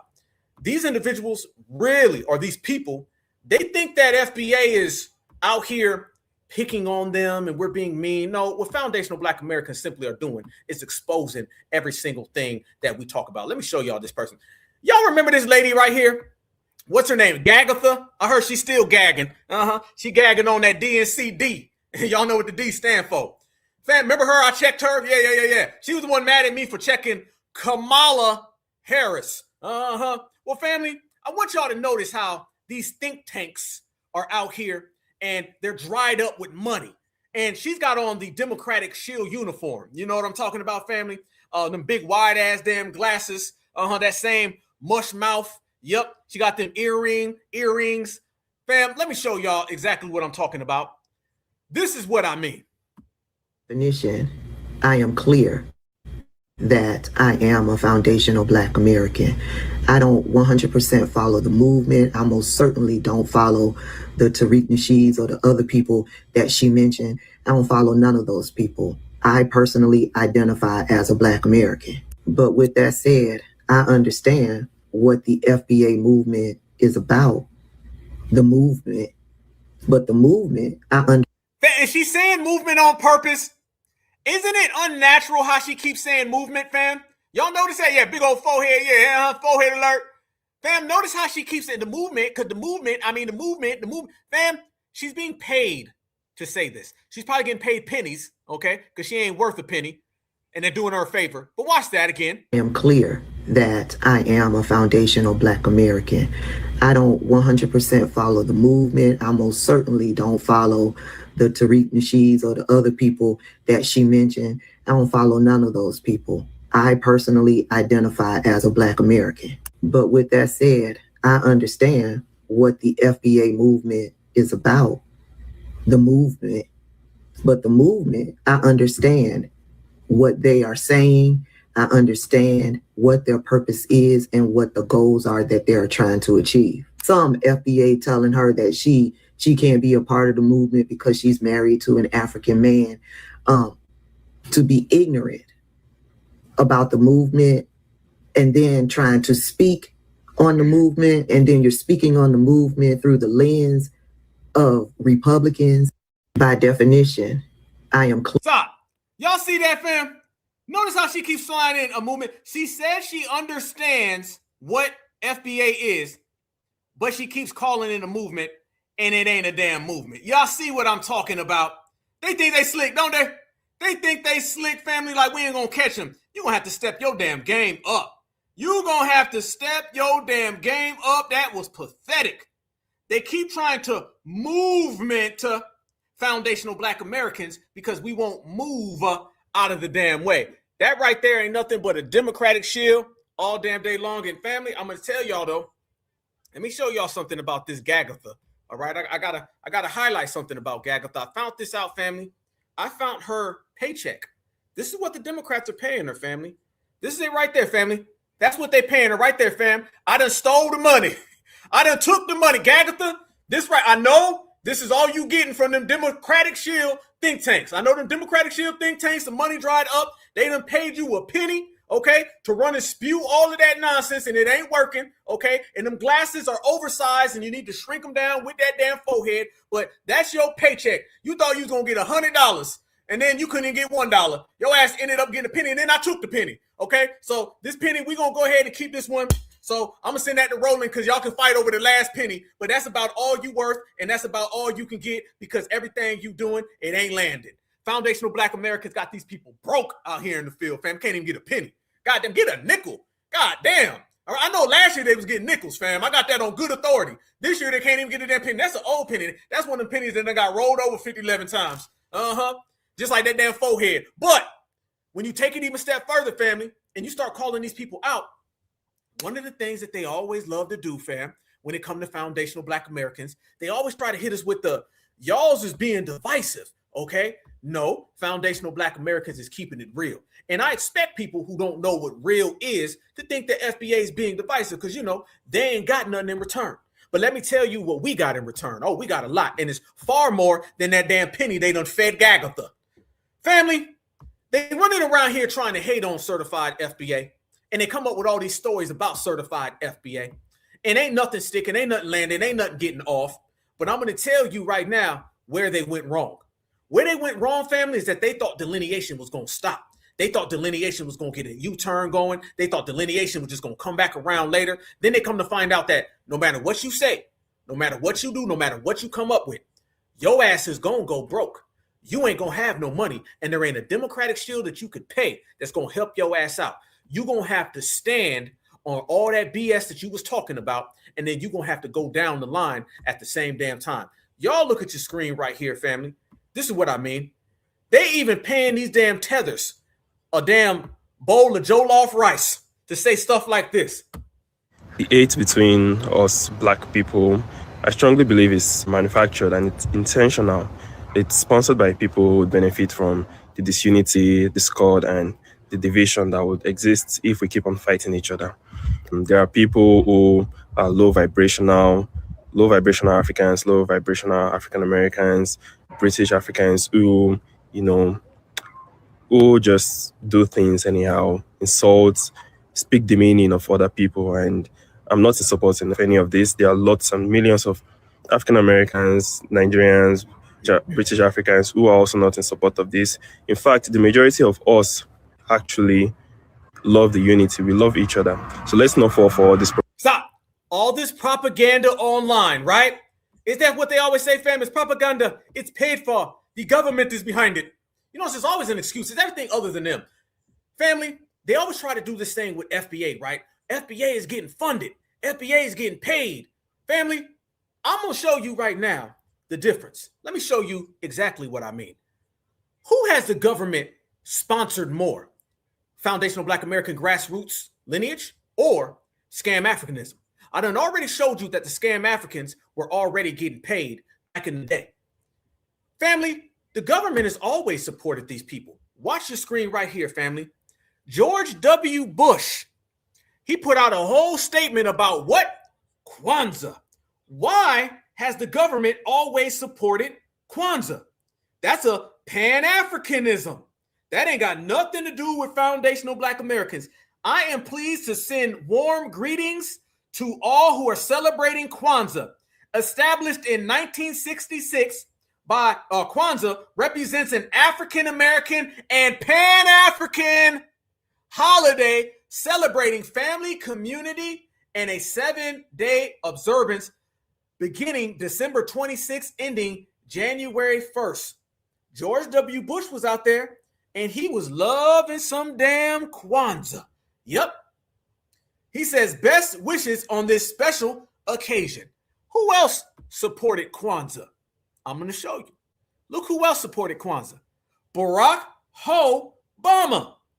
He did a Kwanzaa observance. I thought that they said that the CIA and the government biggest nightmare was for Black Americans to unite. How come the government is always pushing Pan-Africanism?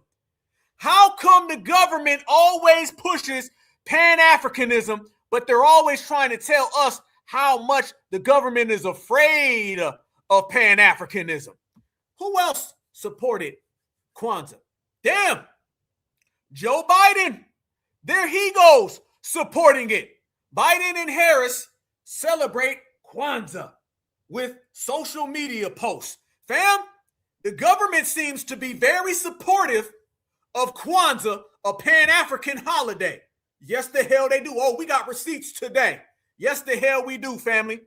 What about Kwanzaa being celebrated at the Clinton Presidential Center? Yep. Damn. These folks been celebrating a lot of this for folks to not be down with it. What about Bill Clinton? Was Bill Clinton celebrating Kwanzaa as well, family? You damn right he was. Bill Clinton was a stark advocate of Kwanzaa. Matter of fact, he's the first one to acknowledge it, and he's the first one to represent it. Yes, the hell he was. Oh, family, they don't want no smoke today. This is putting an end to all of that. The government don't want us to ever unify. Sounds like the government has been trying like hell to get Americans to support Pan-African holidays. They wouldn't do this unless they was trying to scam African us, my good brothers and sisters. And hell, even Donald Trump put out a message on Kwanzaa. For all the folks out there who say that y'all sound like MAGA, nope. Fam, we call everybody out because even he put out a statement talking about Kwanzaa. Yep. Family, all of them do. Every last one of them. Because they want foundational Black Americans to be Africans. And they're supportive of all of these Pan-African initiatives. So when the government is putting this out, doesn't that tell you exactly how the government feels? They have been trying to Africanize us for the longest amount of time, brothers and sisters. And we've known it for the longest amount of time. And there ain't a damn thing that they can do about it because we out here putting in serious work, fam.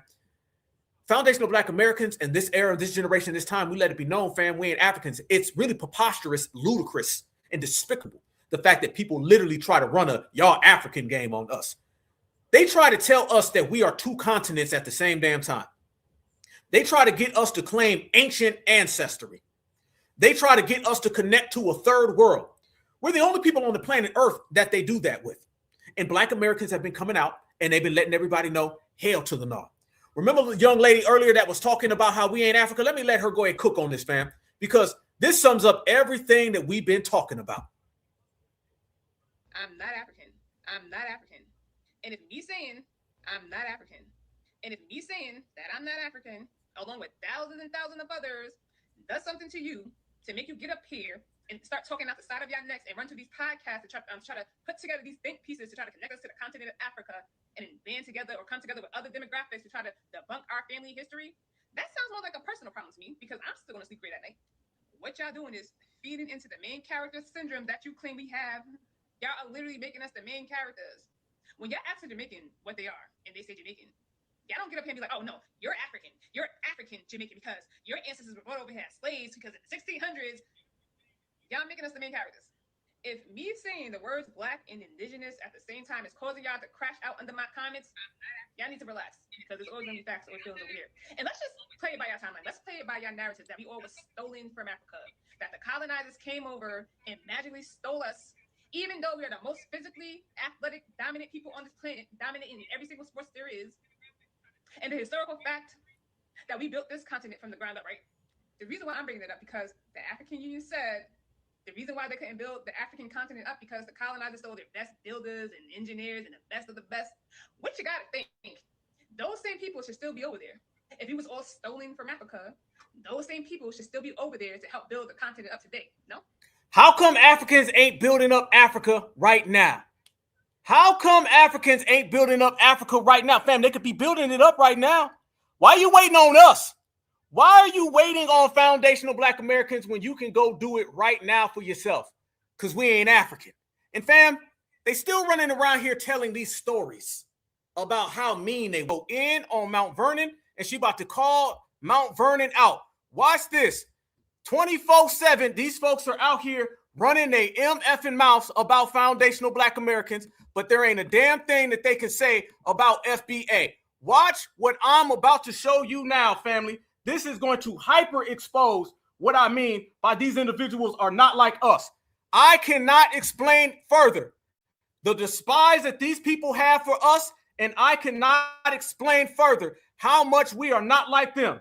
Watch what I'm about to show you, and you are going to see exactly what I mean. They want to separate the East Coast, the West Coast, down south, up north, every single where, any place where foundational Black Americans are at. And we ain't going for none of it. Stand up if you a foundational Black American, because that's what I mean, fam. These individuals think that they're us, but they're not. I am going to put it all on the line for you right damn now. Watch this. They say that we ain't got no smoke. Damn, what happened to old little mama? Damn, that gap tooth must have messed up my screen, fam. Hold up. I got her. There we go. Damn, her gap tooth done knocked me off the damn thing. Damn, where you go, gap tooth? We got your gap. We're gonna run your gap back. Here we go. The gap band. Here we go, family. Watch what I mean by this, and you're gonna see exactly what I'm talking about. Damn, Miss Gap Tooth done split. All right, it's all good. Watch this, fam. Next one, you're gonna see. Watch how this man says it's us. Aligns with the FBA ideology and movement. Let me ask you a question. You guys have all this discussion and all this type of animosity toward Africans and Caribbeans and people who look just like you, right? But my question is, how come you don't have the same energy for white people who are actually tearing you guys down, tearing us down, and has always made it very hard to go up in America? I mean, these are the same people that enslaved, beat, segregated, had Jim Crow laws, did all those things.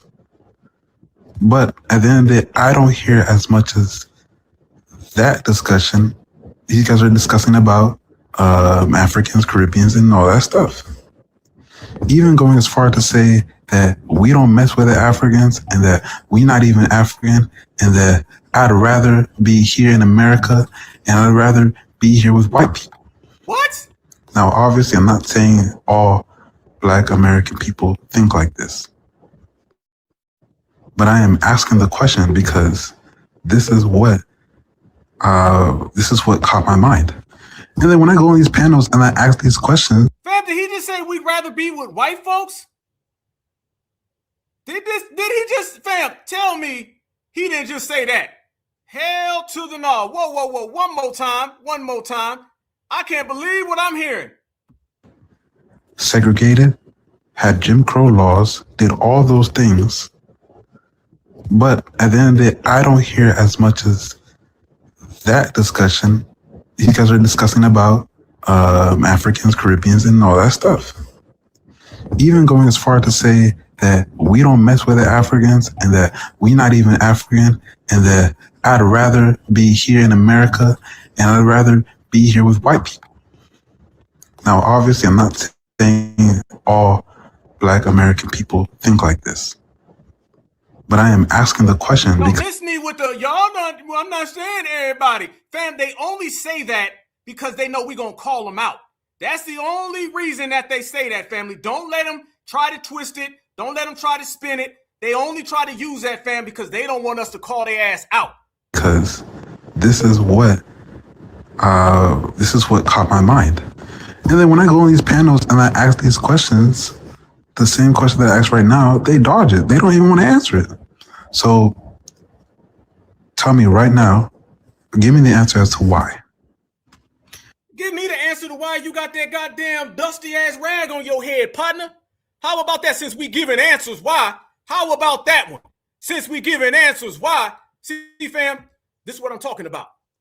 There's no middle ground with these individuals at all. But you know what? Delineation done showed up. So now the fact delineation done showed up, fam, they changing their tune slight way. They changing their tune, fam. We're not going to have people who come to our country who've never fought the dominant society try to make it look like this, fam. Even the dominant society knows that we stand up. Even the dominant society knows that we give smoke. So what we talking about? Fam, this is how they are now. Look how things have changed in the world today. Fam, now they're begging Donald Trump to save them. Watch this. This is my last result. My name is Uzumaka. I am a proud member of the United States Army. I took an oath to serve this country, and I continue to uphold those commitments. But today, I'm not just speaking as a soldier. I'm speaking as a mother who her heart is gradually breaking. For the past 10 years, I came to this country. I have tried my best to stay out of trouble, and I'm a proud citizen of America. I've been separated from my daughter for 10 years now, who remains in Nigeria. She has completed all the required US immigration process. But because of your current visa ban, she's unable to join me. Fam, it's not the same as it was.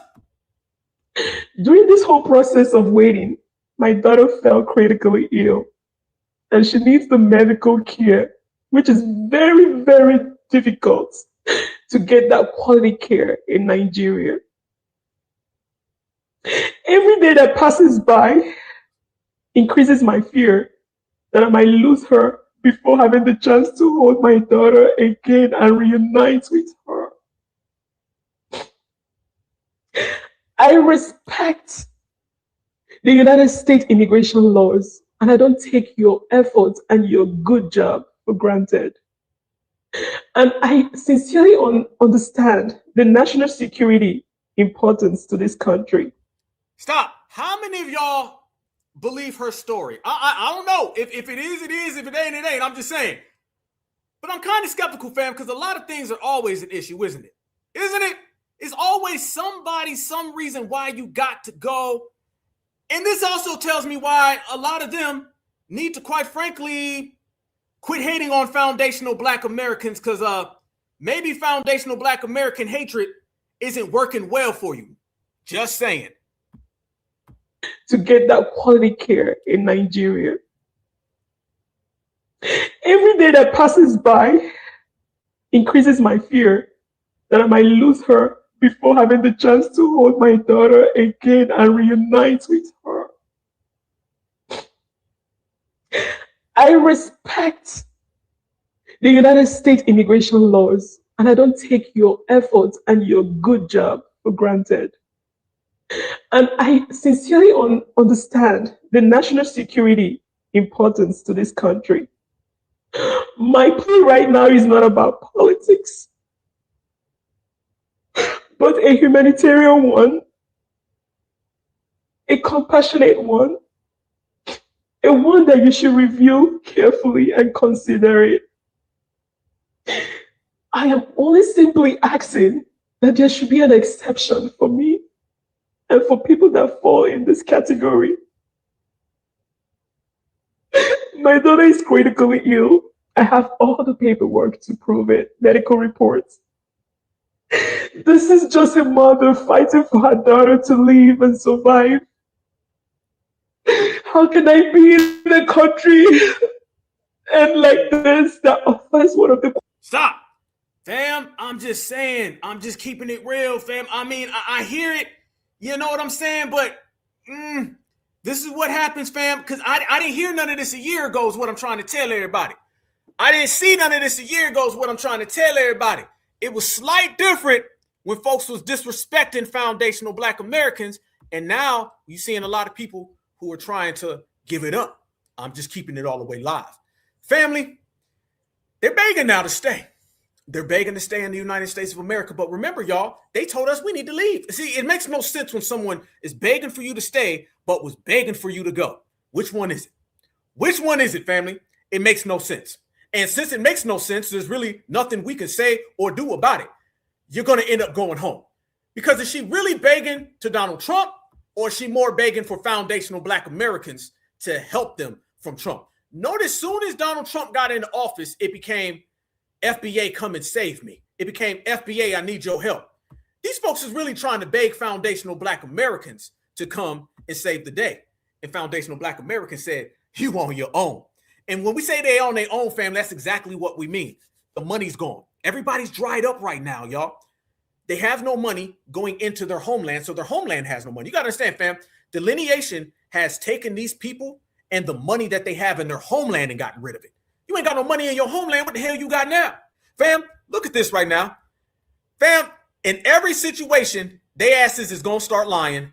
They're going to start lying. They're going to start lying. Watch this man right here and tell me exactly how many lies you hear in this small amount of time. Watch. So it's funny how now I'm noticing that there are plenty of Black Americans that understand that once you're Black, as far as complexion, you go through the same shit. So you might as well just be Black. Like, me being Haitian doesn't stop KKK or a Aryan brother from doing something or feeling a way about me. If the KKK come out right now and I'm like, no, I'm not Black American, I'm Haitian, they still gonna rope my ass. That's the point we're trying to make. So it's funny how now, Is he trying to say that we just now are getting the picture? Did this man just sit there and say, it's funny now, Black Americans, y'all finally understanding? I know this man ain't trying to sit there and say that. I know you ain't trying to sit there and say that, family. Hell to the no. But that's exactly what they're doing. They literally now are trying to make it look like we showed y'all, Black Americans, see? We tried to tell y'all. No, see, Black Americans were the ones always trying to tell them about the oppressor. Black Americans were the ones always trying to tell them about what's going on. Black Americans were the ones always trying to let them know that the dominant society is out there. Let's not get it tangled and twisted, Black folks. These people had no concern about the dominant society before. All right? Let's make this clear, y'all. They didn't give a damn about the dominant society before. Don't let them pretend that they give a damn now. When Black Americans was trying to put them on game, they let it be known that we not the all Black brother, whatever. Now they want to be all Black brother. No, we ain't having none of that. So we can see exactly what they was talking about, fam. That's one of the games they was playing, fam. See, Black Americans, for those who don't know, we were always the ones trying to put them on game about the dominant society. Yes. And they never accepted what we said. As a matter of fact, they would blame us. They would say, oh, the white man makes a good living for you. It's the white man who helps you. It's your fault, nigga. That's what they used to tell us, fam. That's what they used to tell us. Now, this little game of they try to teach us about the dominant society, fam. Where in the hell can the people who are colonized with cake soap, who getting their ass whooped every day, teach us anything, fam? They're in no position to teach us anything. Never, not at all. But let me show y'all exactly what I mean by how these people are in no position. I mean, hell, fam, they can't even help themselves. If you can't help yourself, how in the hell are you going to try to help us? You can't. And the fact, fam, that's gotten real spooky out here in these streets for these individuals, and nobody really knows what's going on next, and they sending out all these people. I'd be remiss if I didn't go in on Musty K. Fam, let me talk about Musty K real quick, okay? I got to holler at this real fast, fam, because Musty K came out, and she ended up losing all those subscribers. Somebody said, call barbecue. She lost all them damn subscribers, family, because she thought she was sweet. She lost all of those subscribers, fam, because she thought she was on one. Now you see, family, that brothers and sisters been roasting her ass, and there ain't nowhere to go from here. So she's running out, and she was trying to run a little interference, but it wasn't working. Let me show y'all what happened just the other day. And somebody's show, I don't know who the hell this is. She was saying that, oh, they'll get over it in a few days. No, what you gonna get over is your ass is gonna get over and out because you got exposed. Watch this. This week, which was trifling as hell, that Chris Brown is better than Michael Jackson. Was it A, DJ Envy, B, Whack 100, C, Cameron, D, DJ Academics? This has been all over the news. I believe it. See, you gonna get me the lie. See, come on. Who said this week that Chris Brown is better than Michael Jackson on their show? I had to delete my social media this week because my notifications was just going off too much. Great. You know, I said something that pissed off the community, and I said, "What the hell with it? They'll get over it in 3 days." So I didn't get to see that because stop, fam. Didn't we say that little apology was weak? Didn't we say that, family? I'm sure we did. We said that was a BS apology and it meant nothing, didn't we? And that's exactly what happened. A BS apology, and now she's saying, well, my stuff is going to grab a week and stuff. Fam, don't let these people be mad because her damn husband is an illegal immigrant. Let's keep it a buck, fam. Let's keep it a buck. This is why we weren't sitting there saying that we was going to talk to her. That's why I said I ain't going nowhere to say nothing to her. F her. Because this is how these people really, genuinely, sincerely feel. So if that's how they feel, fam, then they already know what they can do. This is why Certifieds said F to the no. my name was trending everywhere. You know what I'm saying? So yeah, you weren't trending in a good way. You was getting roasted. That's the damn difference, fam. It's a big difference when these folks run around here and they try to pretend that all was good in the hood when reality, no the hell it wasn't. Oh, no. See, fam, that's trying to run interference right there. That's trying to make it look like, oh, no. I was trending, so I won. No, your ass was losing subscribers and Foundational Black Americans was checking your ass. That's why you ended up trending. Trending for all the wrong damn reasons. But family, don't matter because when we was done roasting her ass, she was looking like that right there. That's what she was looking at, fam. She had a goddamn tether comb over. That damn tether comb over was flip-flopping all in the damn wind. But you see what happened? Yeah. That tether comb over couldn't save her because that's what Foundational Black Americans did. G-check, all the way damn through. You know what time it is, fam. The brothers and sisters pulled up and it was over with. And you could take her and you could take everybody else and we can go right on down the list, fam. You can go right on down the list. Let me tell you something, Certifieds. Fam, everybody's getting that smoke. Y'all see, her ass started off with that goddamn glue on top of her head, fam, and that glue ended up blowing in the wind. That tether comb over started blowing off in the sky because FBA did that. And every single one of these people have been losing money. I told you, they bushmeat bankrupt. No money, no dollars, no nothing, can't see them, can't follow. But let me tell you what you can do. You can sit back and watch FBA ball and you can watch FBA dominate. The world knows what Foundational Black Americans are, fam. The world knows what delineation is. Every time somebody pops up talking reckless, the Certifieds pull up and get them. Every time somebody comes in and they real skeptical, the Certifieds get them. If somebody pops up and their hairline is doing this right here, family, the Certifieds get their ass up out of here ASAP. We'll check you 1, 2, 3, 4, 5 times. But I'll tell you one thing, what you ain't going to do is ever disrespect this lineage, heritage, and culture. And fam, they've been sending out ops, real funny style stuff. I seen something that I want to show y'all because it's very, very skeptical to me. Fam, let me show y'all this right here. After that whole Tasha K situation popped off, you started seeing all of these people coming out making these damn videos about Foundational Black Americans. You've seen a lot of people coming out making these statements about Foundational Black Americans. But some real funny style behavior was going on while it was happening.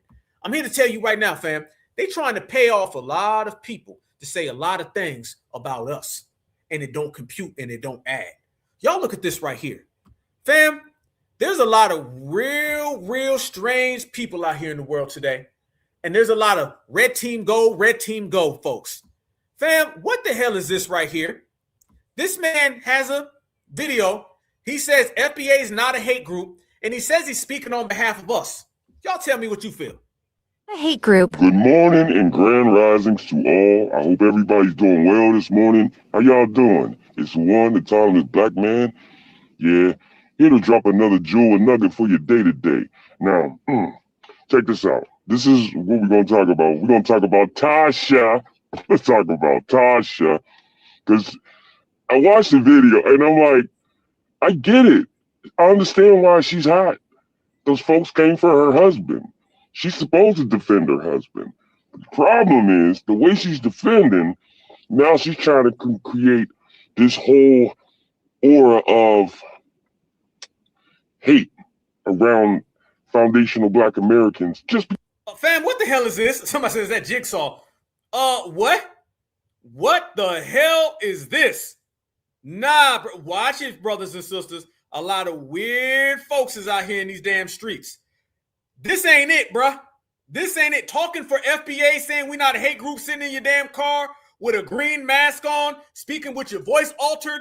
This ain't it. And then he starts saying some real strange things. Watch even further. Because we got opinions about things and we voice them. You see, this is how we know delineation is working. Because if we delineate and stay delineating from the things that these people are obviously doing to incite our plight, like trying to incite us to focus on them, but not really think about what it is like they're doing. Like she don't realize that this is going to end her social media career if she's not careful. You see what I'm saying? Because what she's doing is pushing the narrative of, oh wait, because we got opinions about things, and of course not everybody's going to agree with those opinions, doesn't mean that you can turn us into a group that's hating other groups. Because first of all, fam, they're sending out people now to try to talk on our behalfs, but they're doing stuff like this right here. That's what this is, fam. This is what this is. Watch it, brothers and sisters. This is it. This ain't the look. This ain't what foundational Black Americans are standing on, homie. Okay, we don't do nothing. Fam, this is even coming across on some Tether stuff. Because Tethers love the car. They love it in the dark, too. This is it. Foundational Black Americans. We ain't no hate group. And we don't care what you said. And then you making a video about Tasha K? Nah, bro. They ain't fooling us, fam. We don't have the power. People, you need to have power to do the stuff these people are talking about. Even Tasha. Yeah. Because Tasha got a platform. She uses it, she sips her stuff while she's doing it, which is, hey, I got no problem with somebody go ahead and doing what they want to do when they want to do it. You know what I mean? They got their own setup, they got their podcast popping off. Great. Problem is, don't use that to attack our people, because we've already shown you, for the folks that do got something to say about the FBA, you find out that we are not. Yeah, he said the FBA. Folks who got something to say about the FBA. Fam, we don't say the FBA. We don't say that. We don't never sit there and say the FBA. Nah, bruh. This is real op behavior. Remember, we all get it. Everybody gets ridiculed by somebody. But you just got to know you stronger than what they say. You get it? So Tasha, baby girl. Baby girl? What? Come on now. Did you really think that what you said was going to really affect us in a way that was going to stop us from being who we are? No. Sorry, that's not the case. What is the case is that ain't it, and we don't believe you. Hell no. No, fam. See, this is where fam, these folks out here getting money. These are all paid folks, fam. I told you they're getting paid in pennies, but at the end of the day, fam, they getting a little goddamn pennies, and then they're coming out with that right there. That is what we mean by these people is full of it. That's what we mean by these people ain't about it. This is why we say we watching everybody and everybody who pop up and we in full-time regulating. That right there is somebody who clearly is a paid TikToker, okay? They paying this man for go on TikTok and speak on our behalf. This is what you're seeing now. A lot of people speak on our behalf, but they not speaking like us. And if somebody's not speaking like us, then they ain't talking for us. So we denounce all of that. FBA don't do none of that right there. FBA regulates. And we do it front and center, fam. We'll sit here right now, and then we'll get straight to the point. We'll get all the way live and say what needs to be said without any of that. But that shows you where these people are. That shows you they ain't got nothing. That shows you where foundational Black Americans exist is over here in victory mode. Where those folks exist is in the car, hairline hitting. I'm telling you right now, if the hairline is hidden, I can't see your hairline, your face is covered up, you in the car, it's nighttime, you're probably a damn tether, all right? And Tether's got to get that damn work. And this is exactly what we're doing, fam. We're giving them that work full speed ahead. And, fam, they always talk all this talk. But see, here's the kicker, y'all. They don't like the fact now that we're doing things and they can't agree with what we're doing and we're not stopping it. See, I remember back in the old days, it used to be Black Americans stop doing that. It's wrong. And Black Americans would say, no, we're going to have to keep doing it. And then they'd send more people in and more people in and more people in to try to get us off our pivot. Now everybody's understanding we don't give a damn. You're speaking to a lineage who, quite frankly, doesn't care. See, we got foundational Black Americans from every single side and every single aspect. But even bigger so than that, fam, we've got foundational Black Americans who are certified in the grassroots. And we ain't asking for permission. Fam, this is the we ain't asking for permission generation. All right? It's a beautiful thing, the fact that we ain't asking anybody, we just doing it. My sister want to do it, let's go. My brother want to do it, let's go. Let's just keep this thing pushing. And fam, one of the things that these individuals don't like is that we know that they beef amongst themselves. Yes, these people have been beefing amongst themselves for quite some time, for a mighty long time, and none of that stuff is working. It's not working for them, but it's working for us. Fam, look at this right here. Remember we were just talking about Jamaica and them beaches earlier? Fam, this guy says, I used to get bullied by Jamaicans for looking African. Fam, they running the same thing everywhere you go. It's always the same. I used to get bullied by Jamaicans for looking African. Now, disclaimer, I'm a Jamaican that's very proud of his African roots, and I'll never disrespect Africans because Niger people in Africa are also my people. Back in the early 2000s when I first... Boy, they got them headed, boy. He heading out, ain't he? Ain't he, fam? God damn. Tell me who you are, bro, because that head is showing. Proud of his African roots, and I'll never disrespect Africans because Niger people in Africa are also my people. Back in the early 2000s when I first came to England and I just started going secondary school, I used to get bullied by Caribbeans for looking African. When I say to them, I'm from Jamaica, they would look at me and laugh and say, no, you're not from Jamaica, you're African. Even in my adulthood, I used to get bullied for looking African.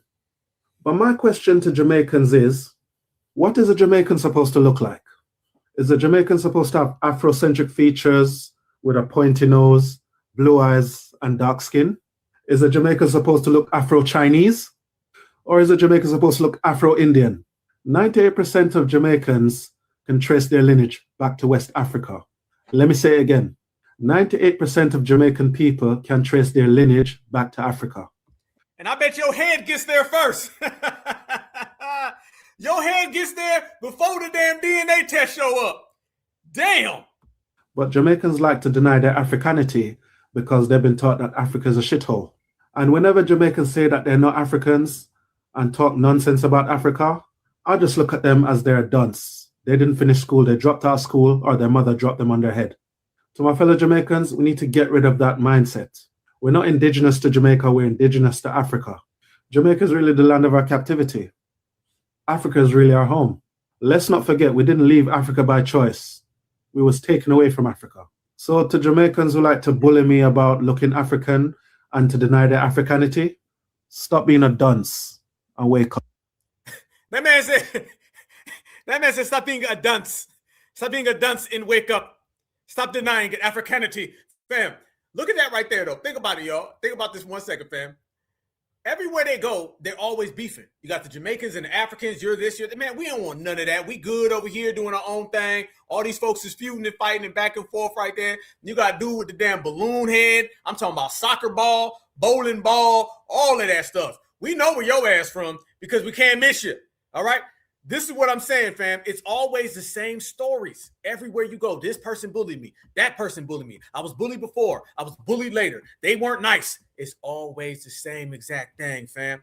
And it always goes back to y'all got some issues that y'all need to iron out. Y'all said it best in the chat, fam.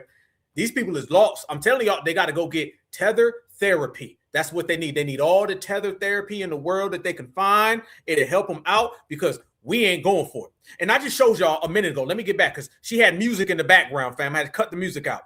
Fam, let me get back to Mrs. talking about Mount Vernon. Fam, watch these fake stories they talk about. So here goes another bullied story. It's Mama Baba, and I like to. I was excited to come here, and I thought it would be a beautiful place to be. Also, just a little backstory. Prior to me coming to the United States, I had lived in other countries because my dad was a diplomat. So traveling wasn't something new to me. So I came to this country, and I lived in a town called Mount Vernon in Westchester, New York. And the school that I went to was mainly Black students and mainly African Americans. And I was terrified. I'm still a little traumatized with how I was treated because I didn't. What the hell? Man, what is she eating while she's talking? God damn, fam. I think you can fit old Buddy's head in between her gap. I think so, fam. I really believe it. Fam. I think you can fit that right down the center. Straight up. And they always got some music in the back. It's just so hard being a tether. No one likes you when you a tether. And I was bullied by them Black Americans. I'm still a little traumatized with how I was treated because I didn't. She thinks she's too sexy for her hairline. She thinks she's too sexy for her hairline or lack thereof. I didn't expect to get treated that way because these are Black people that look like me. Oh, God. They have my skin color. And Caribbean Americans didn't treat me as bad as African Americans did. Even white people didn't treat me as bad as African Americans did. There you go. That fam is always, even the W was really nice to me. Fam, there you go. Fam, there you go again. There you go again. I told you they love them W's. Notice how she gave them a reprieve. She let them off the hook. She said they wasn't that bad to me. They was actually kind of friendly. You see what we saying, y'all? They gon' always give an excuse out. That's just what they do, man. And it was so strange to me because I had family. I have uncles that are married to African American women, and they treated me really well anytime that they would come to Ghana. But I was treated horribly. I was constantly made fun of. If I'm being completely honest, the teachers were culturally incompetent. Some parents were culturally incompetent. I came here when like cooties was a big thing. Oh, God. Cooties, like kids used to say like cooties. And kids wouldn't want to be around me because they would think I had African cooties. And then like, oh, fam, is this a big grown ass person talking about cooties? Fam, they need help. They need help. All the help they can get. Somebody please get these people some help, y'all. They need it as quick as they can get it right now, ASAP. I ain't never seen nothing like this before. They said I had cooties and it just was so mean and I'm old as hell and my gap is getting wider and they still won't talk to me. I done heard it all, y'all. Sob stories, complaining, crying, hurting, everything that you can think of. That's exactly what they doing. These people ain't here, fam. These folks is out here upset and broke down. And then like, like the African booty scratcher jokes. There are instances where I will talk and kids will laugh, students will laugh. I mean, kids will laugh, teachers will laugh as well. Uh-oh, y'all. Uh-oh. Kids laughed at her. Uh-oh. What a traumatizing event that children laughed at her. Uh-oh. Oh, my goodness. Never heard that before. Fam, grown people complaining and crying about getting called names as children and blaming Black Americans for it. And then the very next page, they say how we all need to unite. No, never, not at all. But family, that's exactly who these individuals are. You can go all across the world, and this is what you're going to continuously see. Because everywhere they're at, they're always in a feud. They're the people who can't ever get along with nobody. Fam, think about it. They can't ever get along with nobody. This is why they're always trying to dump that off on us. Basically, everything that they say that we do, they do. Okay? And they always try to dump that off on foundational Black Americans. But therefore, fam, we ain't allowing that, and they got to deal with it on their own. Nobody's here to save them no more. They ain't got no help. Where in the world, family, can they go get a favor? Where in the world can they go? Fam, we putting everybody out of business. I already showed y'all how we done G-check Musty K. She's done for. I done showed you Mr. Milk Dud and Godfleet. Check them. They're done for. All the sob stories, all the I'm hurts, all of them is done for, fam. The people out here who getting paid in pennies, done for. I done took your damn penny away. Now you extra broke. Been a joke. And this is why foundational Black Americans is standing on our principle, and we pushing everybody out the way, because it's all about us. And it's always been about us, and all the energy flows through us. And it just keeps on coming back home, family, because we don't run, we don't hide, we stand on business, and we multiply. You name it. Podcast, political party, everybody is getting evaporated because our energy right now is the wave. FBA is a lineage, heritage, and culture. Inside of that lineage, heritage, and culture, you have the grassroots. The grassroots is what we represent, and the grassroots is standing strong. And if we extract and take away from what you're trying to push, you won't be able to get anything done. No, you name me right now, fam. Anybody who thinks that they're going to get something done, but yet they don't have to have foundational Black American energy, they're not going to get it accomplished. FBA does everything. Let me show y'all how pathetic it is with these people, y'all. Let me show y'all how pathetic it is, and I mean it. These people are running around here, and when I say cosplaying foundational Black Americans, y'all, that's exactly what the hell I mean. And it is down bad. Y'all look at your screen. This is a bunch of Africans and Caribbeans over in the UK. Fam, watch them trying to sing Negro spirituals. I'm not lying. Fam, they're trying to sing Negro spirituals, and everybody in the crowd's falling asleep.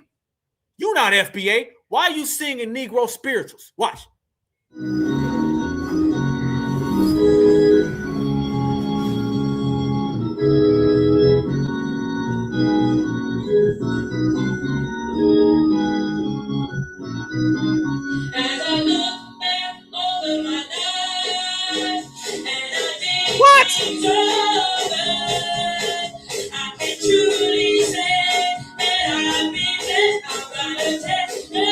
What the hell?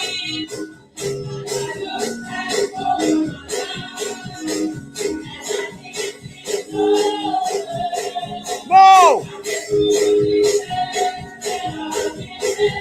Look at the audience, fam. Look at them. There ain't no, this lady falling asleep.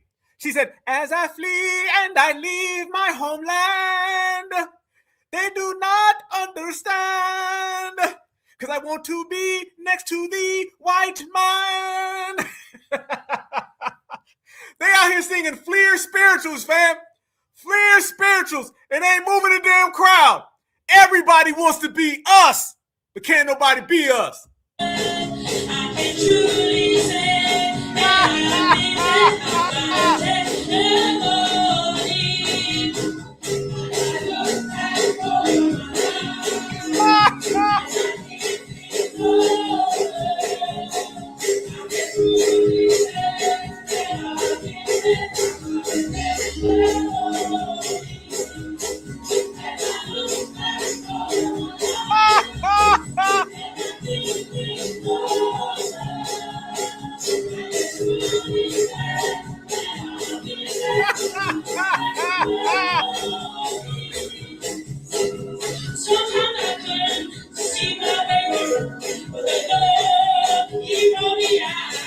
What the? Carry a note.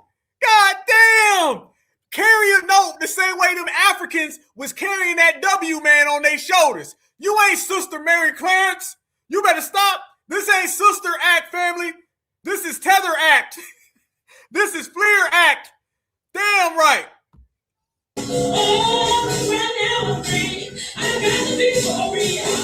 Wait. Nobody's even and dancing.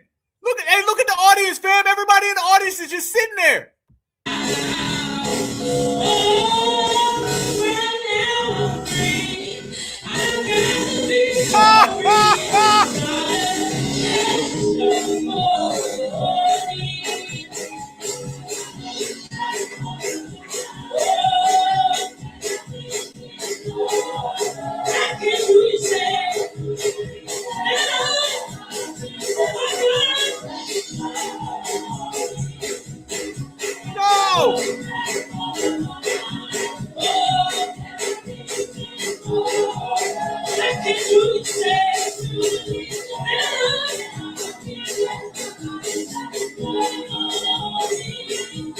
Look at the guys in the back. Look at the tethers in the back, family.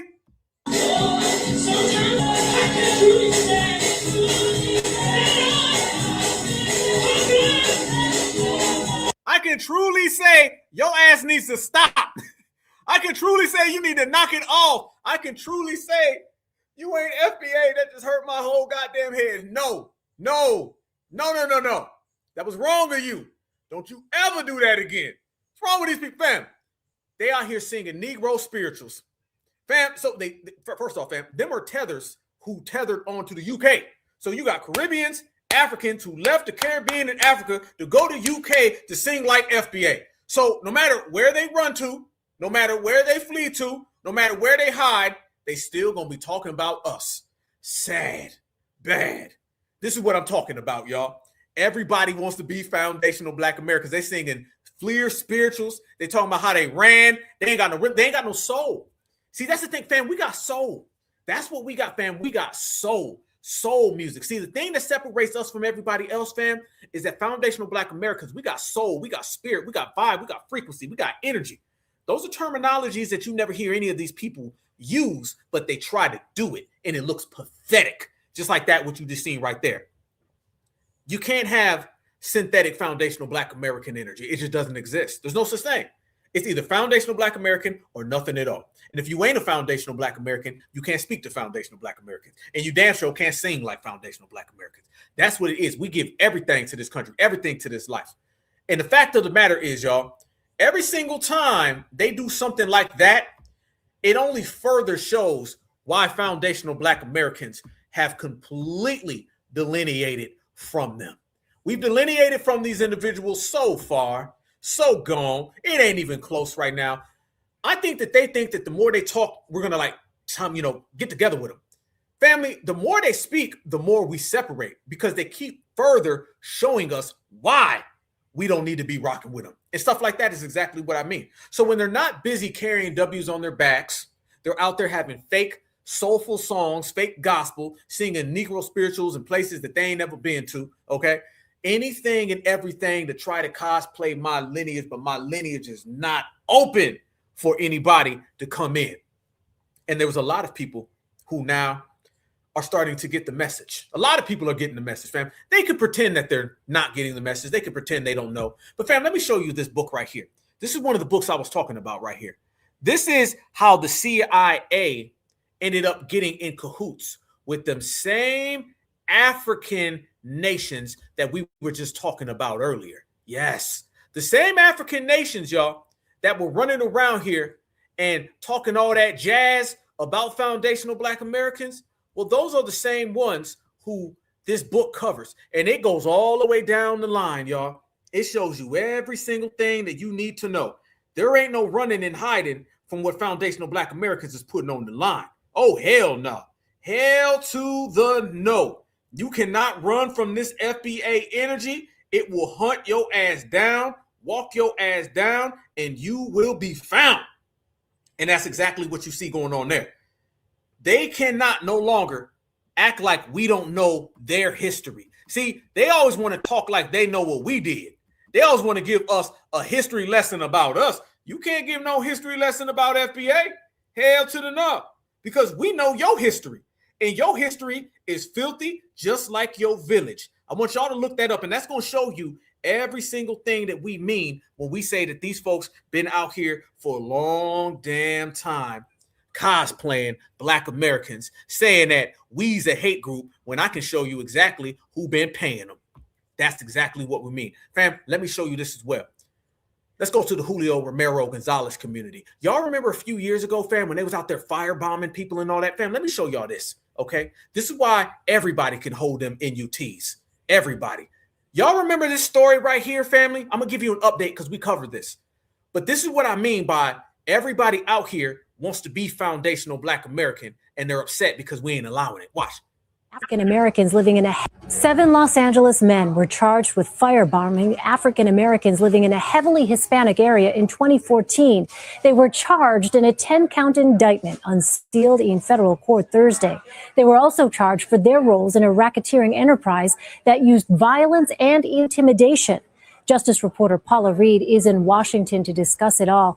Paula, the Justice Department says this is one of the largest civil rights indictments in local history. What are prosecutors alleging? That's right, Elaine. This is one of the biggest cases that they've brought in under the civil rights statute in quite some time, which is also part of why it took so long to actually get this indictment, approximately 2 years. Prosecutors allege a barbaric plan to attack and intimidate African-American residents of the Ramona Gardens housing complex in East Los Angeles. Now, this complex is about 95% Hispanic and about 3% African-American. First, this group started with threats, and then they moved on to firebombs. And Elaine, they say this was a very sophisticated plot. They purchased disguises, gloves, bomb-making materials, and then they divided themselves into 2 teams, and everybody had a very specific task. One person, his job was to break the windows. The next person would light the firebomb, and the final guy would throw the firebomb inside the residence. They were even savvy enough to leave their cell phones behind. Fam, this is terrorism. And you're going to have Democrats who are going to get on TV and tell us that we're all part of this. Fam, no longer can people go around here and just have this go on and just act like it never happened. This ain't working no more. Fam, we ain't going for this no more. This ain't happening. This is terrorism brought to you by the same people that they tell us we need to be in the same page with. To avoid being able to be traced by law enforcement. So disturbing. These men, Paula, I understand, were also charged with racketeering, and the indictment says that families, including children, were among the victims. What can you tell us about that? That's right. Many of the residents that were targeted, children were home. Many of them were minors. In fact, Elaine, one woman, she was sitting with her baby on the couch in the living room right before the firebomb was thrown into her house. Now, other families who weren't specifically firebombed, they reported that mixed race children were verbally threatened by members of this gang. So it's clear that children were certainly not spared from this intimidation. Do we know, Paula, has this gang been on law enforcement's radar before? Yes, the Hazard Street Gang has been on law enforcement's radar since about the 1940s. They are described as a multi-generational Latino street gang that originated the 1940s. Fam, how can you be on the radar since the 1940s and then put together this type of terroristic act specifically targeting Black Americans and get away with it? Has this gang been on law enforcement's radar before? Yes, the Hazard Street Gang has been on law enforcement's radar since about the 1940s. They are described as a multi-generational Latino street gang that originated in East Los Angeles, and they were particularly focused on driving African-American residents off their turf. And the Ramona Gardens apartment complex is one area where they considered their turf. Now, these 7 men face between a life sentence and 100 years in prison. Disturbing case to hear about children being targeted as well. Paula Reed there in Washington for us. Paula, thank you. 7 Los Angeles men were charged. Y'all see that right there, family? Do you see that right there, brothers and sisters? This is exactly what we mean. These are the people that they tell foundational Black Americans that we have to be in a voter block with.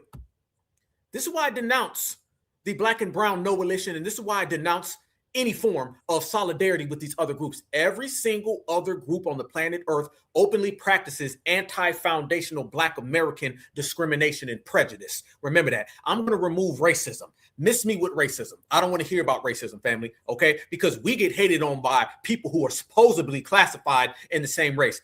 It's now anti-foundational lineage prejudice, lineage discrimination, or lineage despise. Remember that, family. We're going to have to update the terms as the world turns, okay? These individuals practice lineage despise, and it's anti-foundational, all right? So anytime somebody runs around here and they just ignore it, see, this is what they want to do, fam.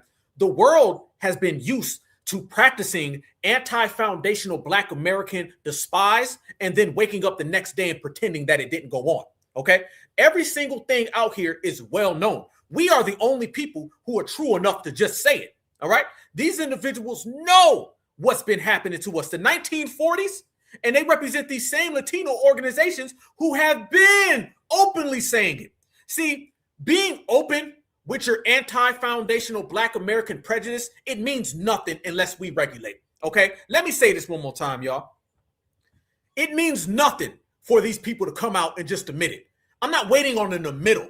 Fam, every single wrongdoing that has been pushed on us has been admitted, it's been seen, it's been on camera. We're beyond waiting for anybody to acknowledge the hatred, despise, prejudice, or discrimination they have towards foundational Black Americans. Because we've seen it. You've seen people get on camera and be like, yeah, I did it. Yeah, I'll do it again. And then everybody just pretends they didn't say it. You got Africans who call us a cottage rear and just pretend they didn't say it. Every single thing is not up for evidence. We got all the evidence, all the facts. So basically, we're just going to skip over that. We're just going to regulate you. You see what happens when we take everything into our own hands? When everything is in our own hands, things move. Okay? When you wait around for some type of acknowledgement, you're always handcuffed. You ain't got nowhere to go. FBA just handled that business. I said a couple weeks ago about some of the stuff going on out there in California. Somebody wrote me. They was like, nah, Black Alpha, in California, that'll never fly. I'm sure in California, the riders ain't going to let it fly. But what I was saying is that down south, you will never see that story.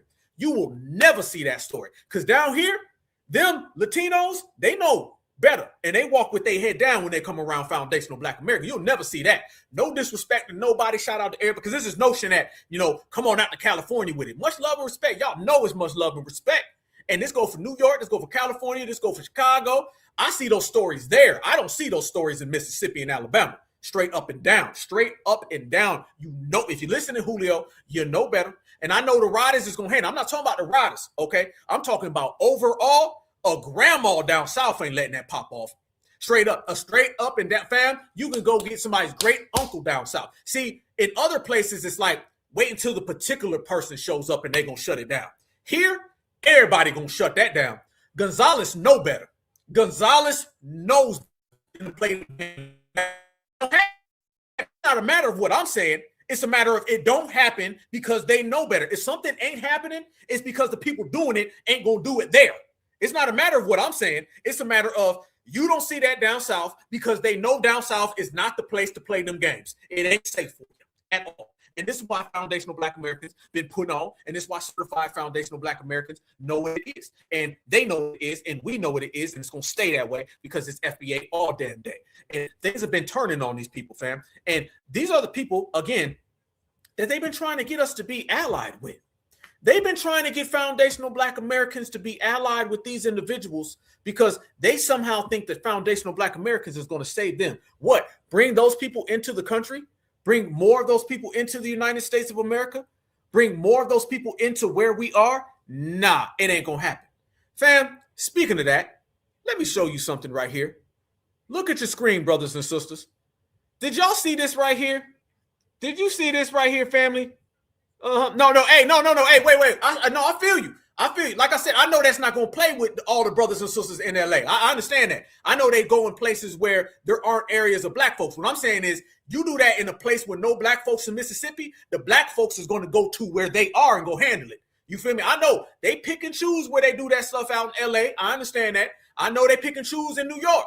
I know they pick and choose in California, in Chicago. I feel it. But what I'm saying is down south, if you do that to a Black person and you're in an area where there's no Black folks, the Black folks who are not from there will get in the car and go to you to come see you. Okay, go to a nice area with nothing but a bunch of W's in Alabama, just a bunch of W's and 5 Black people. Let word go through Alabama that a place where there's not a lot of Black folks, something bad happened, and see if the Black folks don't get in their car and come see you. They will get in the car and come find you. Is the South in the house? Tell me if I'm wrong. If the South is in the house, somebody let me know. Somebody let me know. If the South is in the house, it don't go on like that down south. It does not go on. The South know what I'm talking about. The South know what I'm saying. It's not a matter of you don't ever hear that down south where there's no Black folks. It don't happen where the Black folks are. It don't matter because the Black folks is going to come see you. I see you. Yep. I know. I understand in LA, they're not just playing them games like that, but I'm telling you, it's going to get shut down down here. Down here, it's going, yep, there you go. I see you. Savannah, Savannah right now. What would happen if somebody did some funny style stuff in Savannah where black folks are? Would the black folks not come? There's a place out there, it's called Tybee Island, okay? Down in Savannah, and there'll be a lot of racist stuff. There's a lot of W's in Tybee Island. Them black folks find out what's going on in Tybee Island, they're going to go to Tybee Island, and them folks ain't going to do it again. That ain't going to happen, straight up and down. I see y'all. I'm looking at the chat. I'm looking at your Alabama in here. Yep. There you go. I see you. SC in here. Yep. Yeah, Louisiana. Yep. Yeah. Go do some stuff in Louisiana where there's not a lot of black folks. The black folks will travel to come see you. That's just what it is. You dig? Yep. That's just how the game goes. Yep. Absolutely. Oh, Memphis. Shit. They know what it is. It's not saying one person's on code more than the other. That's not what I'm saying. What I am saying, though, is in the South, these other people know not to play those games. I know, put it this way. In LA, where the riders are, it's just going to be the same thing that it'd be down south. In Chicago, where the riders are, it's going to be the same as New York. It's all going to be the same where the riders are. But what I'm saying is that so many brothers and sisters down south, they know better than to come down here with them shenanigans. That's why you just don't see them stories. You just don't see them at all. And speaking of them folks, let me show y'all what I mean. These individuals know what it is, and they know how the game goes. Fam, did y'all see this same situation? Shout out to Brunswick. Much love. I got folk down in Brunswick. Much love to Brunswick. Shout out to Savannah. Savannah here. Yep. New Orleans in here. Yep. Let's go. Y'all got me all in the chat. There you go. Fam, watch this right here. A lot of us have been very, very, let me say this. We've been very skeptical of what's going on with Al Sharpton. Very skeptical with the Nolan Wells case, okay? Fam, let me show y'all how that Nolan Wells family has went full Democratic shield. And this is why a lot of brothers and sisters, as we were saying, kind of done fell back on it. And y'all know that little march that he's got going, Al Sharpton, it's got rainbow people there. It's got that same committee there. Oh, yeah, there wouldn't be no Nuni Martinez down here. It's just not happening. It is what it is. Watch this right here, fam. Al Sharpton is having his little thing. Watch how he's turning the Nolan Wells case into a Donald Trump situation. I don't know what happened, but I got your history in Mississippi. And the history tells me black boy go out with three white kids come back.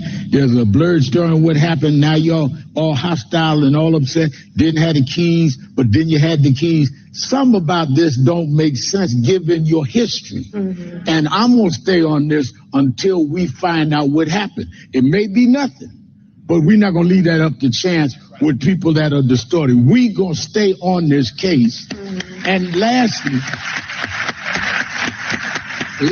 since they want to talk about lawsuits, one of the things tying your morning together, Tiffany, they may come back, as you suggested, playing right-wing politics with this, with local prosecutors. Look at that.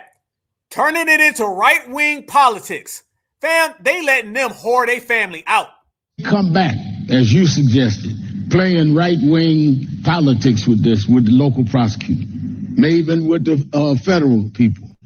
But if we have a change in January and there is a Democratic House, what? I said that if Hakeem becomes the speaker, he needs to have the chair judiciary subpoena them to the Judiciary Department, testify on the oath. That's what this vote means. Mm-hmm. Fam, is he talking about a vote in the midterms?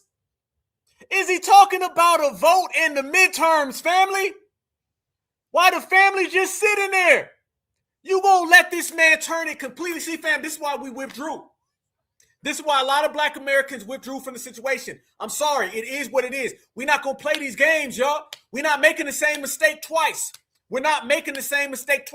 I don't rock with the Democratic shields. So therefore, if the Democratic shields are out here and they're perpetuating this, I gotta step back. I'm sorry. I'm not advocating or putting my energy towards things where Al Sharpton is leading it. It's just not happening. This man is using that boy's unaliving, and he literally just told you. Fam, how many of y'all suspected that they was going to use this Nolan Wells situation for midterm votes? And did Al Sharpton just say it? Even with the federal people.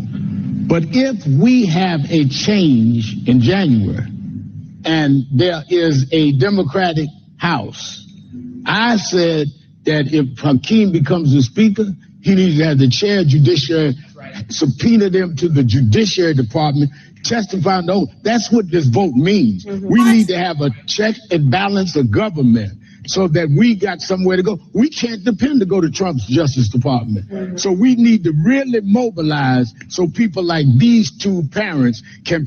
Look at that. No. And there she go. Shout out to my sister Natural. Natural said it best. That mom is trying to get her a damn podcast. She's trying to get a podcast, y'all. Don't be surprised if she's on The View here in a couple weeks. No, this is bad news, bruh. No. This is why foundational Black Americans, we withdrew from the situation, fam. That ain't it. Look at this. They now out here hanging with the damn fraternities and sororities. Watch. Blacksmith here, member of Omega Psi Phi Fraternity Incorporated, and I'm with the family of Nolan Wells. And I just want you guys to know that we stand by you. We're going to fight with you. We're going to help support our good brother, Black America's Attorney General, Benjamin Crump. And Black America's Attorney General. Black America's Attorney General, Benjamin Crump. And this will not go unnoticed. We will not stop. We will not quit. We're going to speak truth to power. And just know you got all the brothers of Omega Psi Phi behind you with our fists in the sky, because that's what we do. We're about uplift, and we're going to keep uplifting you guys. So keep in the fight. What? No, this is all wrong. This is bad. Everything about this is bad. No, wait a minute. I need to see your face. Black Americans. You see exactly why we seen funny style behavior. We seen something that didn't sit right with us, and we fell back. We fell all the way back. We said, nah, we ain't going down that line. We ain't going down that line, and we ain't playing them games. All right? We're not making the same mistake twice. Things get real sometimes, and it ain't always too comfortable. I understand that we sit there and we see somebody unalived, and we want to have justice for him. But at the same exact time, when you start going to the wolves and the hyenas of the Benjamin Chumps and the Al Sharptons, the Perminators, no, because we knew it was going to turn into a Democratic game. And what did we say previous to this, family? The Democrats need an unalived body. Fam, this is all about making Nolan Wells a midterm campaign speaker or sticker for the Democrats. That's what it's all about, fam. They've been trying to use this case with Nolan Wells as a campaign issue so they can put his face on stickers and they can have press conferences and they can push people to go vote for the Democrats. And it's to the point now, Al Sharpton just came out and told you that's what he's doing. What the hell does a sorority or fraternity have to do with this young man being unalived? And why were the parents wearing the same? Fam, are they all wearing the same colors? Family, brothers, sisters, I'm right here. I'm rocking with you. Why is that, fam? Why is that? They literally are acting like they're members of the damn fraternity. And you just seen Benjamin Crump point at them. He said, like these two people, or Al Sharpton. Look at this, y'all. Oh, and there's more. They had an actual press conference. And in this press conference, fam, you see Al Sharpton, he starts to promote his damn march. About the evidence, nothing else. And this family has always said from day one, even when I called Reverend Allen, we talked to him, they have been consistent. We want to know what happened to our child. Everything else is just, it's just clickbait and everything. It's about what happened to our child.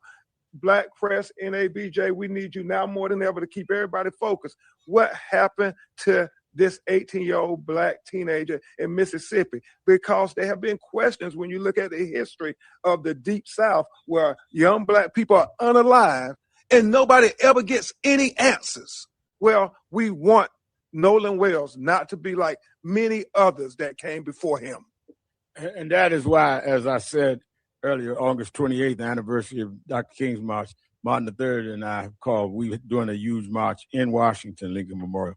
This will be highlighted in other cases because these things keep happening, and to protect the right to vote. So we intend to stay out on the battlefield. What? And protect the right to vote? No, fam. The family needs to be like, hey, man, we ain't going for that. We were not with it, y'all. The family needs to be like, no, you got to stop politicizing this. You got to stop politicizing this. We're not with it. The family needs to say something. But let me tell you what I noticed, y'all. And I brought this up before. Y'all see this woman right here in the back? How many of you guys see her? You see her? Family, that woman back there, that's Jordan Davis's mother. Do you remember Jordan Davis? The young man who was unalived in Jacksonville, Florida for loud rap music by that Dunn guy? That's Jordan Davis's mom. She became a Democrat. Instead of going against the system of supremacy, she made it about weapon control. Yes. She started talking about how they need laws to combat that. She's seen her sons unaliving based at the hands of a supremacist is not a matter of anti-blackness. She's seen it as a matter of anti-Republican. These people see everything through the lenses of Democrat versus Republican. They don't see anti-blackness. They don't see prejudice or discrimination, especially if they can't dump it off on the other political party. That's the mother. If you remember 3 weeks ago when I spoke about this, I mentioned how that mother of Nolan Wells was going to do the same thing that the mother of Jordan Davis did. And there they go, sitting side by side, y'all. Yes, this is what I'm talking about. And you see Al Sharpton come out and just start promoting his march? When you look at the history of the Deep South, where young black people are unalive and nobody ever gets any answers. Well, we want Nolan Wells not to be like many others that came before him. And that is why, as I said earlier, August 28th, the anniversary of Dr. King's March, Martin III and I called, we were doing a huge march in Washington, Lincoln Memorial. This will be highlighted in other cases because these things keep happening. And highlighting other cases? Highlighting other cases. Man, he going there to promote the midterm election, dog. How you gonna let yourself? By the way, shout out to y'all, because remember, y'all said that they were going to be at the march. Shout out to y'all. How many of y'all remember? If y'all remember, how many of y'all said 3 weeks ago that this Nolan Wells family would be present at Al Sharpton's march? How many of y'all said it? If you said it, stand up, be accounted for, and take your bow because you said it. Shout out to y'all again because it's the livest chat on the planet Earth, and you guys are always right, and you call things out all the damn time. Y'all said it. Y'all said it right here. Watch the playback. The playback will show. Y'all was like, I bet you Nolan Wells family gonna be there. I bet you they're gonna be there. And there they are. They're there, fam. No. You could just look at Benjamin Chump and Al Sharpton, and you can just see the scamming in them, can't you? Can't you just see it, y'all? You can see them overly promoting the Democratic Party. You've allowed your child's unaliving to be hijacked by the Democrats. See, Black Americans have seen that play before, and we're not going to do it again. We're not going to be out here defending these families who always run to the Democrats. I just showed you Black Americans being fire kaboomed in California, while the Democrats tell us that we need to vote for the same community that does that to us. If the Democrats neglect the fact that Latinos treat Black people like this, but yet you are somebody who is unalived and has a child, and then you run to that party, I can't help you or assist you at all. These people don't ever go to the grassroots. They always go to the same old Democrats with the same old playbook and the same old scheme. And quite frankly, the scheme is just not working. Not on us. Fam, let me show y'all why they're all getting their ABK, anti-Black karma. And don't stop there, y'all. That's how the Democratic Shields do it. That's how the sororities do it. That's how the fraternities do it. Now let me show you how the certifies do it. Now I'm going to show y'all how nature will take course and they'll all get that play. Fam, we were just talking about what's going on, right? Watch now how a lot of them Latinos is getting that work. And shout out to California. California, the racism from racist Mexicans to Black people, white people are catching on. White people are catching on. I'm telling you this right now. And those of you that just stand by and let it happen and don't say nothing about it, you're the one that's going to suffer. Let me tell you why. On this warehouse job, here in California, I'm not going to name the city because it's hot right now. Okay.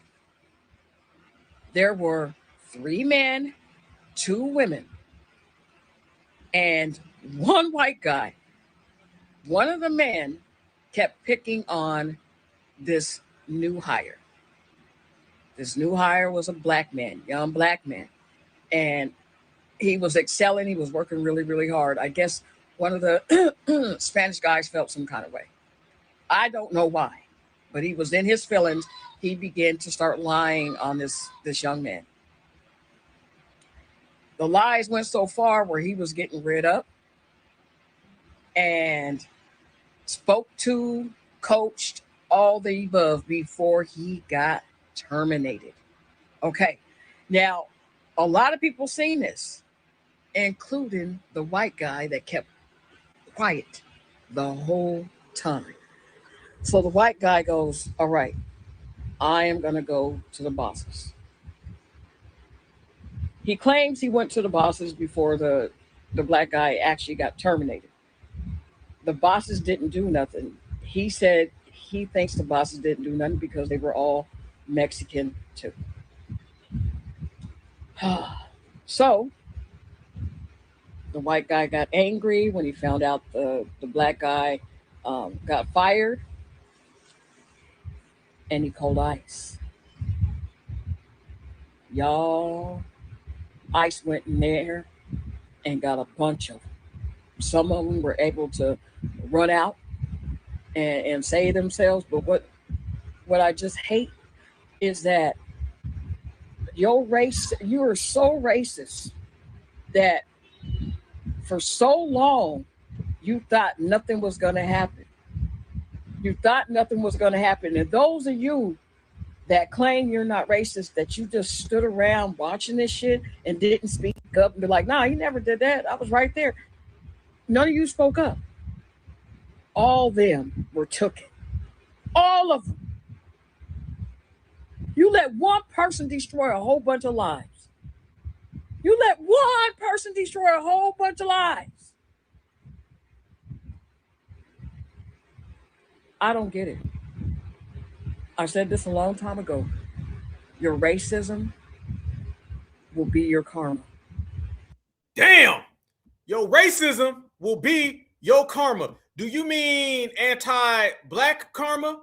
Because that's what it's looking like right now in these damn streets. That anti-black karma, that ABK coming for you and coming your way. That's what's happening out there. Because people are watching it. Now, let me say this about California. When you start talking about black people in California, they've always been on code. Let's go there now. Now we're going to talk that talk. When you start talking about Cali, black Americans never took a break in California. Black Americans in California have always been with a rich tradition. Some of the stuff that goes on down south with the we shall overcome and we gonna do this and sing, that ain't never went on in California.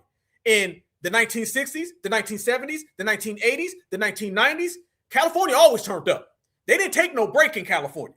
See, a lot of folks in the Midwest and the East Coast and the South, they were sleeping in the 90s and in the 80s, okay? California, what? Go look at the Rodney King riots. They was always on that game. Go to Oakland. Oakland ain't never stopped on that.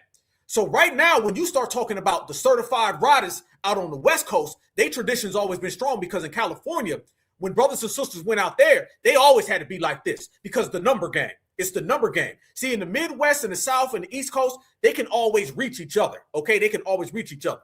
So some folks go that way, some folks go that way, some folks go that way. In California, they always had to be on code. This is why when you come across a foundational black American in California and you disrespect, you gonna get checked. And when you come across a brother and sister in California and you start talking about the civil rights era, you start talking about the 1980s, the Gen X era, it's the same on code will whoop your ass behavior that California brothers and sisters have. That's how it plays out on the West Coast. So therefore, when these individuals, they encounter black Americans out that way, oh, it's a whole different game plan. It's a whole different game plan out there. I was talking to one of my brothers from out in California, and they were talking about how out on the West Coast, the tradition of being a revolutionary, it never took a nap. It never took a nap. They weren't on none of that Jesse Jackson stuff. None of that Al Sharpton stuff. They were never on Dr. King stuff even. They was always on some Huey P. Newton talk. They was always on some Bobby Seale. You feel me? They was always on some Kathleen Cleaver energy that way. And that's why when you see them folks pull up, they pulling up. Just like our brothers and sisters out there that had that one guy, whatever is that W billionaire dude. I played the clip. Shout out to the sister who sent that to me. When they had that dude up in the car and he didn't want to get out that damn car because he knew what it was. He knows when them West Coast California riders is on you, they on you and you can't get away from it because the West Coast ain't never took no rest when it come to revolutionary stuff. Certified salute to the West Coast. Fam, y'all look at this right here. This is what they talking about them folks getting snatched out. This is in Texas. Shout out to Texas too. ABK, it gets you anyway. Shout out to the D. Yep, you ain't lying. All damn day long. What did he do, bro? He didn't do anything. Leave him alone. No digas nada, perro. Leave him alone, bro. Hey, I'm not doing, don't touch me. I ain't touching you, bro. Yeah, but I ain't touching you, bro. Leave him alone. No, but I'm not impeding anything. Hey, you can't be doing that, bro. Hey, that's not the proper way of doing it, bro. Hey, help him out. Bro, I'm not doing anything. Bro. I ain't touching you. Don't touch me, please, bro. Hey, leave him alone, bro. Why you gotta be pulling him like that, bro? Hey, why are you doing that shit for, bro? Hey, leave him alone. Hey, leave him alone. He's from here, bro. Why are you doing that shit for him, bro? Hey, he's from here. Why are you taking him for? Hey, don't be pushing me. Don't be pushing me. I ain't even pushing him. Don't be pushing me because I didn't even push him. I didn't even touch him. Where's the paperwork? What are you looking for? Hey, why are you doing that shit for, bro? Hey, what are you looking for? You need a warrant. Don't touch me, bro. Don't touch me. Them construction sites ain't safe no more, family. Them construction sites ain't safe. Remember, everybody said they're going to have to start targeting the people who harbor these illegals. Well, looks like the people who are harboring illegals are being targeted. Bye-bye, Julio. Let him go. You're on private property. Hey, don't be pushing me. Don't be pushing me. Fucker! Don't be pushing me because I didn't push him. I didn't touch him. Wait. No, he's getting in my way. César, ahí está Esperanza, ahí. Hey, let me see your warrant. Hey, he's from here. Put in the door there, bro. He's from here. Hey, what are you doing, bro? He's from here. Come on, bro. No, ese vato no está haciendo ni verga tampoco la verga. Stay back. Hey, he's my brother. I already told you, stay back. He's my brother, I already told you, stay back. All right. He's my brother. Leave him alone. Well, your brother is about to be gone. They snatching them off of rooftops, fam. Checkmate. Fam, they snatching them off of rooftops. They're going to construction sites. They're pulling up at these people's jobs, at churches, at schools, anywhere. First day of school just happened. They were snatching folks out of school. Everywhere you go now, it ain't safe. So ABK done came their way. All of them folks who've been running around here disrespecting foundational Black Americans, they all getting that work. And y'all know we've been pulling out all the paperwork on them. Remember, y'all, this is the same community that said this right here. Let's go into the LULAC. All right. These are the same people that will be present at Al Sharpton, the Perminators March. This is why FBA, we squashing it. Let the Negro fight his own battles. His problems are not mine. I don't want to ally with him. They want to run around here and just pretend that didn't happen. They want to run around and pretend that car kaboom didn't happen. They just want to pretend that all this anti-foundational discrimination don't exist. Well, I'm going to give you something that you can't pretend about. We are going to fight our own battles because we don't want you. But guess who else going to fight their own battles? Your ass. But you need us. We don't need you. So when they snatch off Julio from the rooftop and Julio ass goes to the floor, ain't my problem. Remember, you said it first. And then when they snatch out little baby Julio from the first grade and his ass is on that bus, ain't my problem. Remember, you said it first. And when you see foundational Black Americans popping the popcorn and watching This Week in Deportations, that's your problem. And I said it first, second, third, fourth, and fifth. You on your own. Hold your own tamales. So if you look, family, we G-checking all of the Julio Romeros. You got all the Lumbumbas. You got all the podcasters all going broke. When you look at it, family, the Democratic Party, the Republican Party, the think tanks, social aid, foreign aid, scam African, CIA connections, they're all going broke. There's no money, there's no dollars, there's no pennies at all. You name it. Godfrey going all the way down. You got Milk Dud all the way down. Tasha Musty K out the building. Gagatha still gagging. Nobody who disrespects FBA is going to run around here and still speak on it because they ain't gonna have $1 for their damn Wi-Fi to even fire up. You name it. And this goes for the TikTok tethers, and this goes for the tethers on Twitter. It doesn't matter. The social media people that they paying off, you better get a refund because it's all about foundational Black Americans and it's all about the way we get out. We were speaking about regions. Let me go ahead and give everybody how thorough we are and why foundational Black Americans, we don't look outside this circle. I was just talking about the West Coast. Foundational Black Americans in California and the whole West Coast. Those are some full-time riders who are always on a revolutionary tip. If you come across a foundational Black American from California, you're going to have to deal with that FBA revolutionary soul. And California foundational Black Americans are second to none. If you want to talk about my foundational Black Americans on the East Coast, our East Coast foundational Black Americans, very, very conscious, okay? Understand what's going on. Always see through things, okay? Remember this, fam. You can have all them Jamaicans and Haitians and Puerto Ricans up there in the East Coast. You still can't penetrate the foundational Black Americans up there. Don't get it tangled and twisted. I know there's a myth that it's a bunch of tethers running around in New York and them tethers is out there doing things. You tell me the time you heard a story about a tether punking a foundational Black American in New York. You ain't never heard one. Remember, y'all, there could be a billion tethers. They will never get out of pocket with a New York, New Jersey, or any East Coast brother or sister. So those are the two coasts. Now let's bring it to where Black Alpha is from. We can start with the Midwest. See, the Midwest is a little different. The Midwest, we don't have a coast. We don't have the Southern. We don't have anything other. Midwest folks is kind of quiet. Midwest folks ain't going to play with you. Midwest folks ain't going to talk. If the Midwest is in the house, please stand up. See, the foundational Black Americans in the Midwest, we're the type of people you won't know we there until you feel us, okay? Until you feel a foundational Black American from the Midwest is when you know. Don't ever let the subtleness or the quietness or the chill back reservedness of a foundational Black American from the mid tell you any different. You go ahead and run your mouth about a foundational Black American from the Midwest, you won't even know what hit you until it did. Then your ass is going to be waking up and apologizing. That's how the Midwest foundational Black Americans roll. So I gave you the West Coast revolutionary, the East Coast consciousness who stand on business. I gave you the foundational Black Americans from the Midwest who are very silent, but very, you know what, come along with the silence. G-checking. Now let me bring it to the South. Foundational Black Americans in the South, right down here in the motherland. See, foundational Black Americans down here, there's a line in the sand.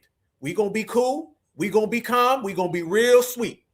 And when you cross that line, it's on. You want to talk about 0 to 100? That's how foundational Black Americans in the South roll, okay? You can come on, and if you show respect, you're going to get respect. You can talk good, we're going to talk good with you. Everything will be kosher with a foundational Black American down South. Southern hospitality. But see, Southern hospitality come along with Southern rules. And them rules do not get evaded for nobody. Nobody's going to say, well, we're going to do our own rules. Not in the South. Well, we don't do that where I'm from. You gonna do it down here? Well, I'm from Africa. I'm Puerto Rican. I'm Mexican. I don't care who you are. The South is the South. And the South is very stern about principles and about morality. And if we ain't messing with you, you better not mess with us.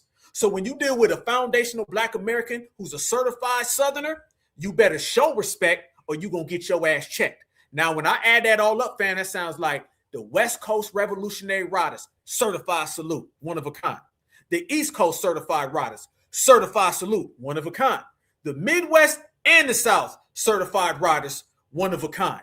Double certified salute. And when you add us all up, that's 50 million foundational Black Americans. And us 50 million foundational Black Americans belong nowhere else other than the United States of America. All of our principles, all of our code, all of our moves, the way we walk, the way we talk, our traditions stay in-house. Let me tell you something.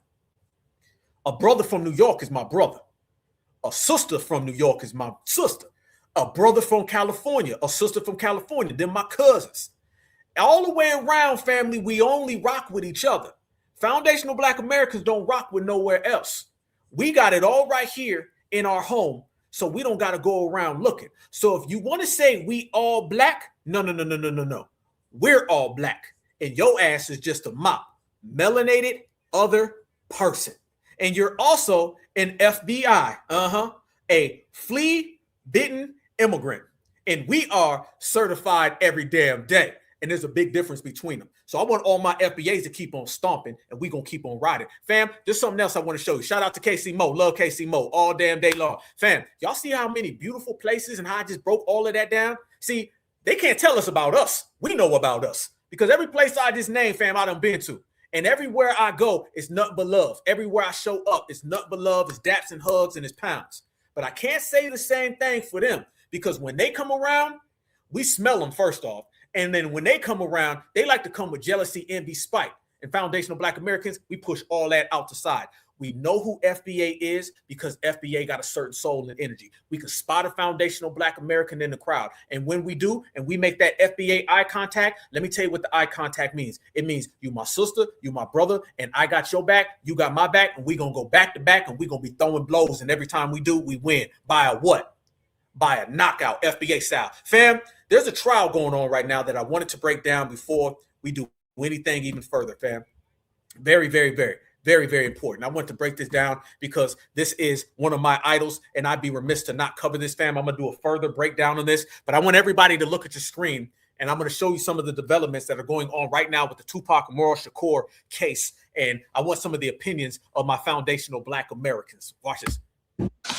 Tonight, prosecutors laying out a roadmap of murder, nearly 3 decades since the death of rap icon Tupac Shakur. Tupac is gunned down in a drive-by shooting from a white Cadillac in an act of revenge.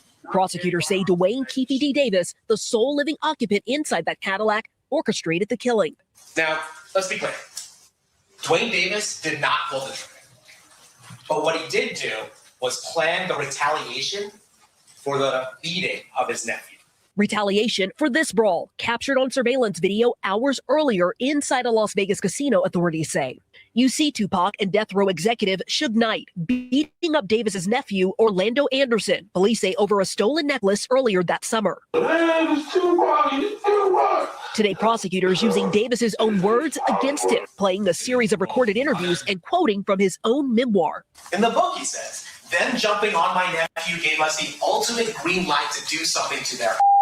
The 63-year-old was arrested in 2023 and has pled not guilty. His defense team argues his past statements were not reliable and Davis was known to BS. What you're going to find is that the state cannot prove to you beyond reasonable doubt the claim that Keefe had anything to do with a first-degree murder.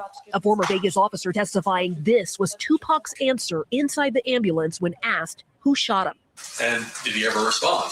Yes, he responded, no, we'll take care of it. So something like that.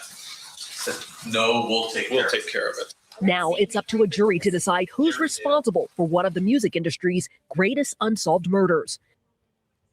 And Dana, Davis has argued that he previously signed immunity deals with law enforcement that protected him from prosecution. Why do those not apply here? So Davis had an agreement with Los Angeles police connected to their investigation into the death of rapper Biggie Smalls. But prosecutors argued that Davis talking publicly about his involvement in Tupac's case made that agreement no longer valid. And some legal experts say had Davis kept his mouth closed, he wouldn't be on trial right now. Tom? We thank you for watching, and remember, Family. We're going to have to talk about this because it has to be framed by us, okay? We got to frame this, fam, because this is what they like to do with this situation. I'm looking at you guys in the chat right now. I'm seeing a lot of different things, fam. Tupac is very similar to Michael Jackson's legacy. It's a legacy that Black Americans are the only ones who uphold, okay? All right? Tupac, if you ever notice, has never been embraced by the mainstream. They only are forced to have to embrace Tupac because Tupac is one of our own and we always uplift him. Very similar to Michael Jackson. If you remove the foundational Black American support for Michael Jackson, then the dominant society would have slandered his name all the way down. They do it already, but we keep Michael Jackson uplifted. Same thing with Tupac, family. They never really support. Fam, why do you think every year they have these top 50 greatest rappers and they be having Tupac at like 7 and 8? They be having Eminem above them. They never wanted Tupac's legacy to be what it is now, the same way they never want Michael Jackson's legacy to be what it is now. Let's get it right. The mainstream never got behind this Michael movie. Fam, the Michael Jackson movie made $1 billion based on the strength of us. Tupac Shakur has went diamond and diamond based on us. we have to uplift our own because we see exactly what they do. So I wanted to talk about this case, fam, because a lot of stuff is going on. I already see what they're trying to do, and they're coming up with all these different things and conspiracies and this, that, and the other thing. First things first, fam, what I want to say is that, and I ask you guys, why do you think that they're just now talking about this? 30 years later, family, 30 years later, and don't get me wrong, Keefe D put out his book, and in his book, he was basically confessing to everything. I believe that the Las Vegas PD all of a sudden took up this case. Everybody knows what happened, okay? Let's make this clear, okay? For those who aren't in the know, everybody knows what happened with Tupac Shakur. Is California still in the building? Cali, y'all know what went on with Tupac. Not just California, everybody know. Y'all all know what happened with Tupac. It's very well documented. The streets have been knowing what happened with Tupac literally immediately after. 30 years later, fam, I believe that the reason why they picked up this case is because the Las Vegas PD and a lot of them LAPD folks are trying to exonerate the filth that they had behind it so they can come in and kind of play W savior and make it look like, oh, we had this all solved and we did you blacks a favor. Y'all do get justice. I don't want to hear you black folks talk about how corrupt the system is. We all do it. Election time, that's another good one right there. Yep, that's another good one. Yeah, they always kind of play this game, fam, so they can dilute what foundational black Americans are doing so they can give a counter opinion. That's really what it kind of is if you look at this situation. Shout out to California. Yeah, Cali, been known. Some of my partners, man, close friends from California, been telling me like down to the T what ended up happening. So right now you got the case going on and it's turning into a charade. I was just watching some of it today and what's going on. But I do want to say shout out to, I know Tupac's brother, Mo Preem. Shout out to his sister. Shout out to, I know, his cousins and the Shakur family. The Shakur family definitely deserves the justice, you know, for what ended up happening. And I'm not feeling some of the people that's taking the stand out there. You know, I'm not going to say no names, man. You know, there's a lot of people who went about a lot of things. Man, let me tell you something. Tupac is a prime example of why you always have to have your business correct. You got to always have your business right, family, okay? First off, Tupac was 25 years old. All right, when he passed away, he had just turned 25 years old, okay? And if you look, a lot of the people that were supposedly down with Tupac, they didn't never do anything to uphold Tupac, and they looked out for themselves. A lot of them folks raised hell in our community when they was in their 20s and 30s, and then now they get old and they want to wave the flag. I don't respect people who in their 20s and 30s was gang banging and causing all types of strife in our community and directing their energy towards other black people, but never towards the dominant society. And then when they get old and they got fatigue and they tired, they want to start waving the flag and say, I'm a civilian. No, and I don't miss me with none of that age stuff, okay? Because when I was in my 20s, family, I wasn't no ignorant dude running around here. A lot of folks who were participating in around Tupac, they failed Tupac. Okay, you could take his Group the Outlaws. They never supported the Group the Outlaws. Y'all check them out. Shout out to Muta. No, Muta still out there. Amin still out there. Castro, rest in peace to Gaddafi. Rest in peace to Fatal Hussein. Rest in peace to Young Noble. Much love and respect, but they did him dirty. Yeah, Snoop still runs around here. He's lying every damn day. Snoop tells stories that are all over the place. Personally, fam, I think Snoop's got animosity with Tupac. That's just what I feel. You know what I'm saying? But if you look at it, Suge Knight's still running around here and Suge is in jail. You know, I want everybody to look at this, fam. The four main people in the East Coast, West Coast situation: Biggie, Puffy, Suge Knight, Tupac. Biggie, Tupac both passed away in the 90s and were unalived. Suge and Puff are both in jail. So do you see how that turned out, family? Do you see how that all turned out? Yes, exactly. Same thing. So it's all about, fam, you got to always have your money right, your situations right, and make sure the people around you is really the folks who really be around you. Tupac's life kind of took the same turn that Huey P. Newton's did, okay? Towards the end of Huey P. Newton's life, he kind of spazzed out a little bit, okay? The revolution kind of got to him. He was calling himself the supreme commander. He kind of lost his mind. Tupac kind of the same with Machiavelli, making a lot of mistakes. You know what I'm saying? Though Huey was older when he passed, that's what happened. But at the end of the day, it's for us to revere it. I'm looking at the situation, fam, and I'm looking at like Keefe D. This man's going around here making books. See, Keefe D was somebody, he thought he was going to go out here and basically confess to what happened with Tupac because he seen how the dominant society didn't take this case serious, and he thought he was always going to be able to just go along, and he thought he could say anything. He got very comfortable, fam. He got very comfortable, and then he seen that they came back to get him. That's exactly what happened. Yup, I see y'all. Yep, y'all going in on Snoop. Yep. Yeah. Yep. That's exactly what happened. See, Keefe D got comfortable. Keefe D thought that he was just going to go out there and he was just going to say things and make a book about it, run his mouth.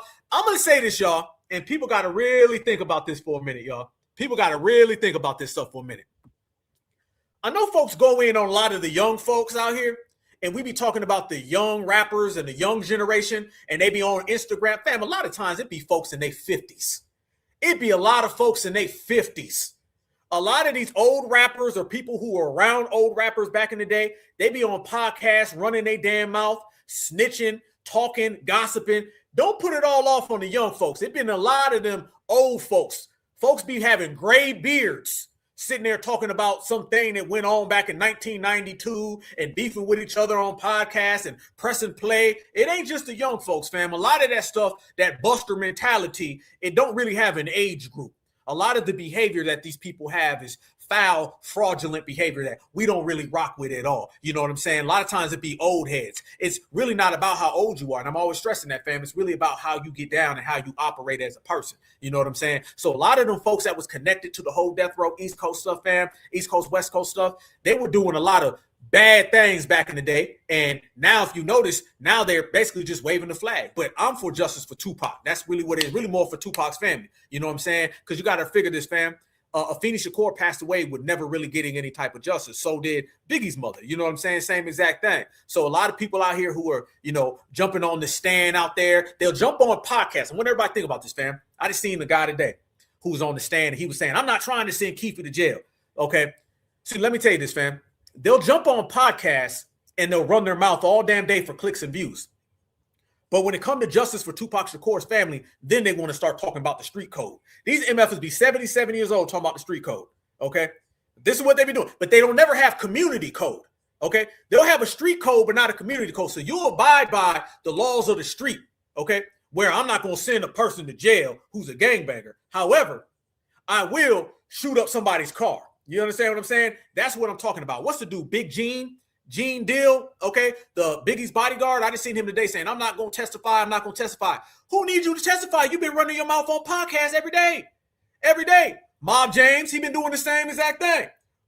Reggie White. A lot of these people have been running their mouth on podcasts about the Tupac Shakur case and dropping names. But when it comes to justice for Tupac, I ain't getting on the stand. Who needs you on the stand? You've been running your mouth. These people have been selective with a lot of it, fam, and I don't appreciate that. I'm not going to get onto it because I'm getting hot right now, but I was telling somebody earlier, I don't appreciate people who run around in their 20s and 30s and they harm my community, all right? And then when they get older, they want to wave a white flag. I don't appreciate that, and you're not going to use young as an excuse for that type of behavior. The reason why all of us activists, I got to put my life on the line for black people, because these folks back in the day was too busy worrying about getting into beefs with people on who rap the best. You understand what I'm talking about? That type of energy is not accepted. All right. That's what I'm talking about. And this is what we read from the community, fam. So I definitely want justice for not just so much Tupac, you know, obviously for Pop, but for his family. It's more about what the family want. You know what I'm saying? But I don't appreciate or respect people who get on podcasts and run their mouth all damn day long about the case. But yet now they want to act like they John Gotti. You dig? That ain't cool. I don't appreciate that. Yeah, going on. Yeah, Adam 22 going on there for 48 hours and stuff. Yeah, Whack 100. Yeah. Fam, they sit there. They selective when they want to be street. So basically what it is that these people are snakes and they flip-flopping all over the place. I don't appreciate that. I don't respect that. I don't respect that, fam, because that's not how we supposed to move as people. You know what I mean? But I'm not going to get all into the case, but we're going to do a breakdown of the Tupac Shakur case and as it all turns and how it all rides out. But the main thing that I want everybody to understand, fam, at the end of the day, we got to make sure that no shenanigans pop up. All right, because they'll be trying to slander Tupac's name because they've been trying to do that. Idi Amin from the Outlaws said that he wanted to do a tribute for Tupac, right? And Tretch from Naughty by Nature, a good Tupac friend, Tretch was going to have the Outlaws come on and perform. And they got a call at the last minute, said the Outlaws can't come. The Outlaws have been basically outlawed from the industry and blackballed from the industry based on a lot of the things because Tupac. So they didn't want the people that was near Tupac. And a lot of the Outlaws family, a lot of things, these were the people that was real close to Pac. A lot of them, their lives kind of went in different trajectories after the Tupac situation. Tupac made a horrible mistake. He made a horrible mistake. And at the end of the day, I still hold a lot of them accountable because they didn't protect Tupac the way Tupac needed to be protected. I always tell people, if you ever watch the Dear Mama video, right? On the part where Tupac be like, everything will be all right if you hold on. They depict Tupac walking in New York and he's got his friends with him. And then what happens is his friends disappear and then people pop out the way and then they snatch up Tupac. Tupac was an activist, a revolutionary who was in his early 20s and he was by himself. All right, I'm going to make this clear. And this is why I got disdain for a lot of the damn bourgeoisie and a lot of them older folks post-civil rights era. All right, Tupac should have been protected. Tupac Shakur should have been protected. All right, activists didn't never do nothing for Tupac. If you think about it, Assata Shakur said this. She said they were protected by each other in the 1960s and 70s. Huey had Bobby. Bobby had Huey. They had the whole Black Panther Party, Fred Hampton. They all had each other, okay? You had Martin Luther King, Jesse Jackson, all them people all together, right? The Nation of Islam, Muhammad Ali, Malcolm X, all together, right? Tupac came post that. He came in the 1990s post, you know what, put in our communities era, right? Nobody had Tupac's back, so he had to go with people like Suge Knight, okay? These people didn't give a F about the damn Black community. They much rather would harm a Black person to sell some records or get some money. Tupac did not have people to genuinely, sincerely hold him down. People can judge Tupac and they can make excuses about, negative things that he may have done. Tupac was 25 years old. The man recorded 1,000 different songs. The dude was a movie star. He was a Black Panther baby. He grew up being trailed. They had a damn a document and a file on Tupac when he was a baby. He was literally birthed with the Panther 21 with Afeni Shakur. You understand what I'm saying? Tupac is somebody I revere, all right? And I don't appreciate the way people disrespect Tupac because he was a young person being a Black American. Even take right now, family, I'm an activist. I still have brothers and sisters in the movement right now that I can deal with. Who did Tupac have? He didn't, because it was in the 1990s, post-civil rights era, where a lot of folks were our fake leaders were calling us African American.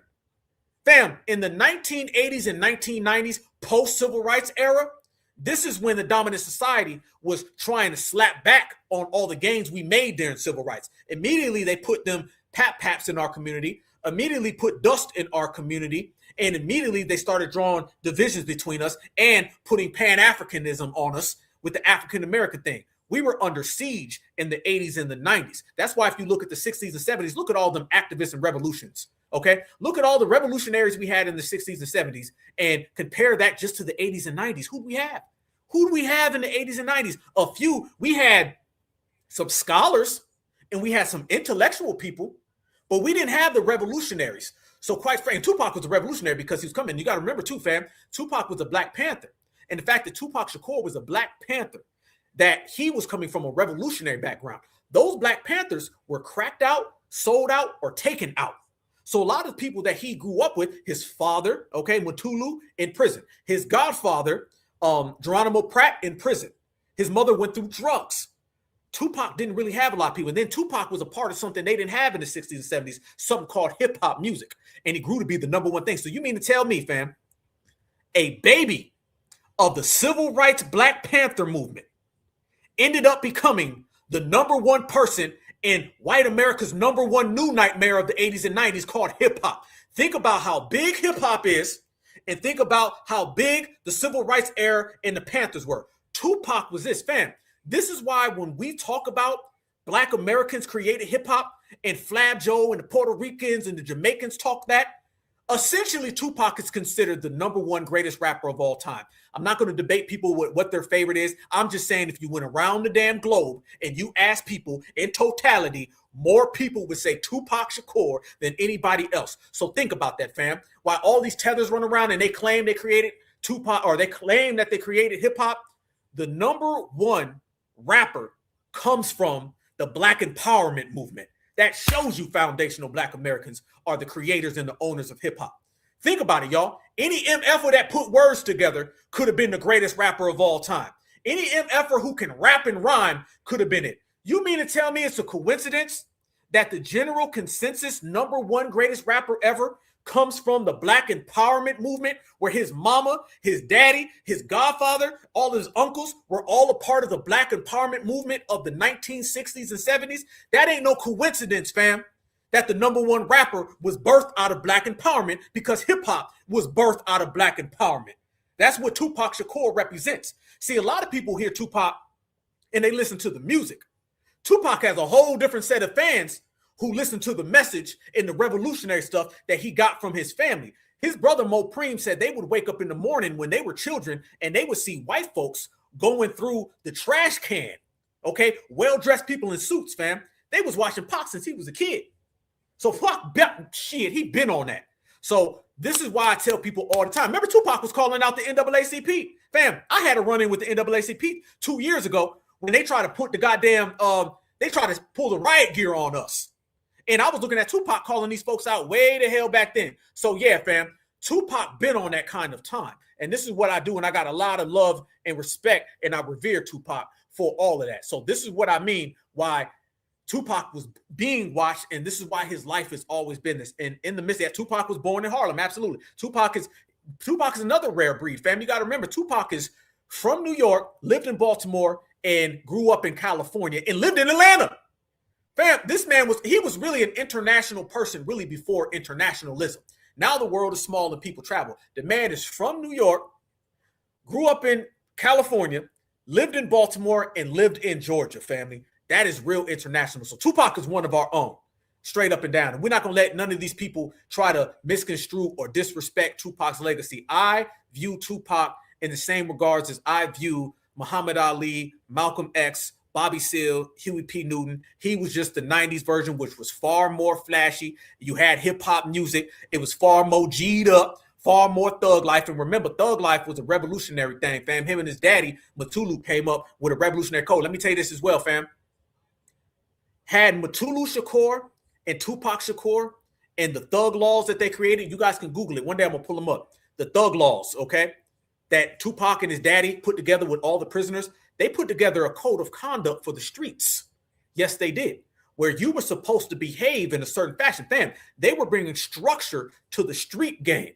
You weren't allowed to sell drugs to children. You weren't allowed to use your pew-pews indiscriminately with things that's bouncing, ricocheting, hitting kids. They put together thug laws. Let me tell you something, fam.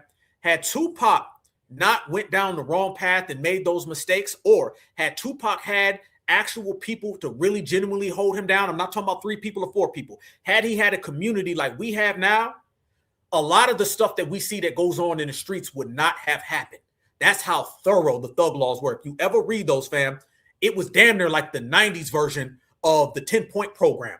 Black Americans have created a lot of community-driven things that are very structural. The 10-point program from the Black Panthers, which Tupac is a child of, and then the Black Liberation Army, which his father was a part of. Fam, they had prisoners all across America. They wrote them. It was laws. It was accountability, responsibility. A lot of stuff that we see go on with these YNs wouldn't have happened had these thug laws been put in place. But unfortunately, Tupac succumbed. He succumbed to the street game.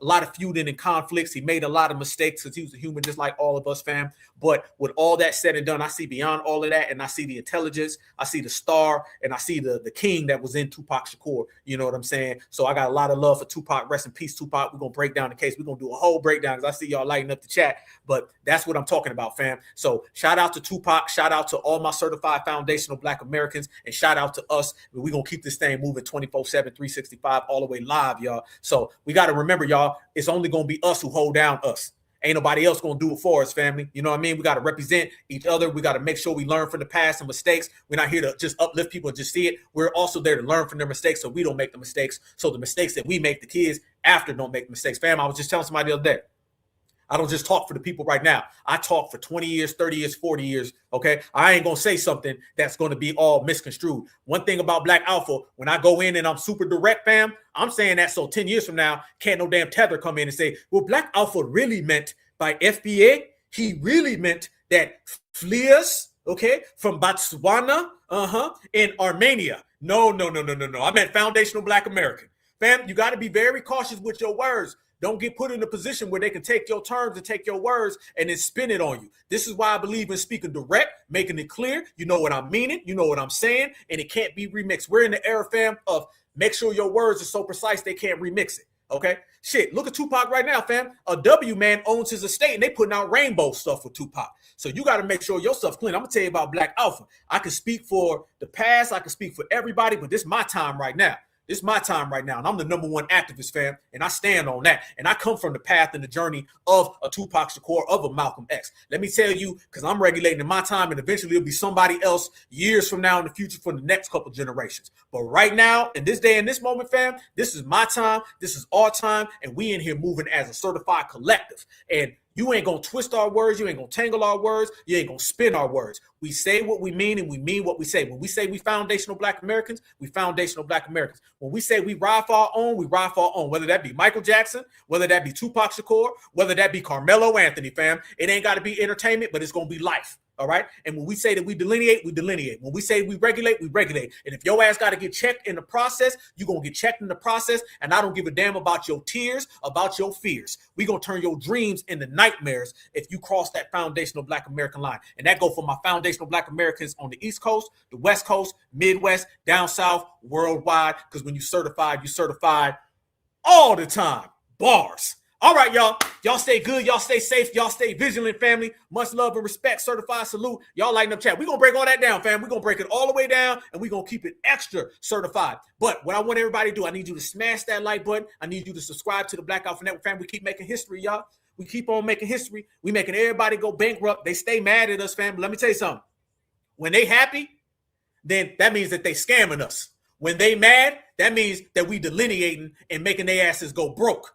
So if you look right now, they ain't happy.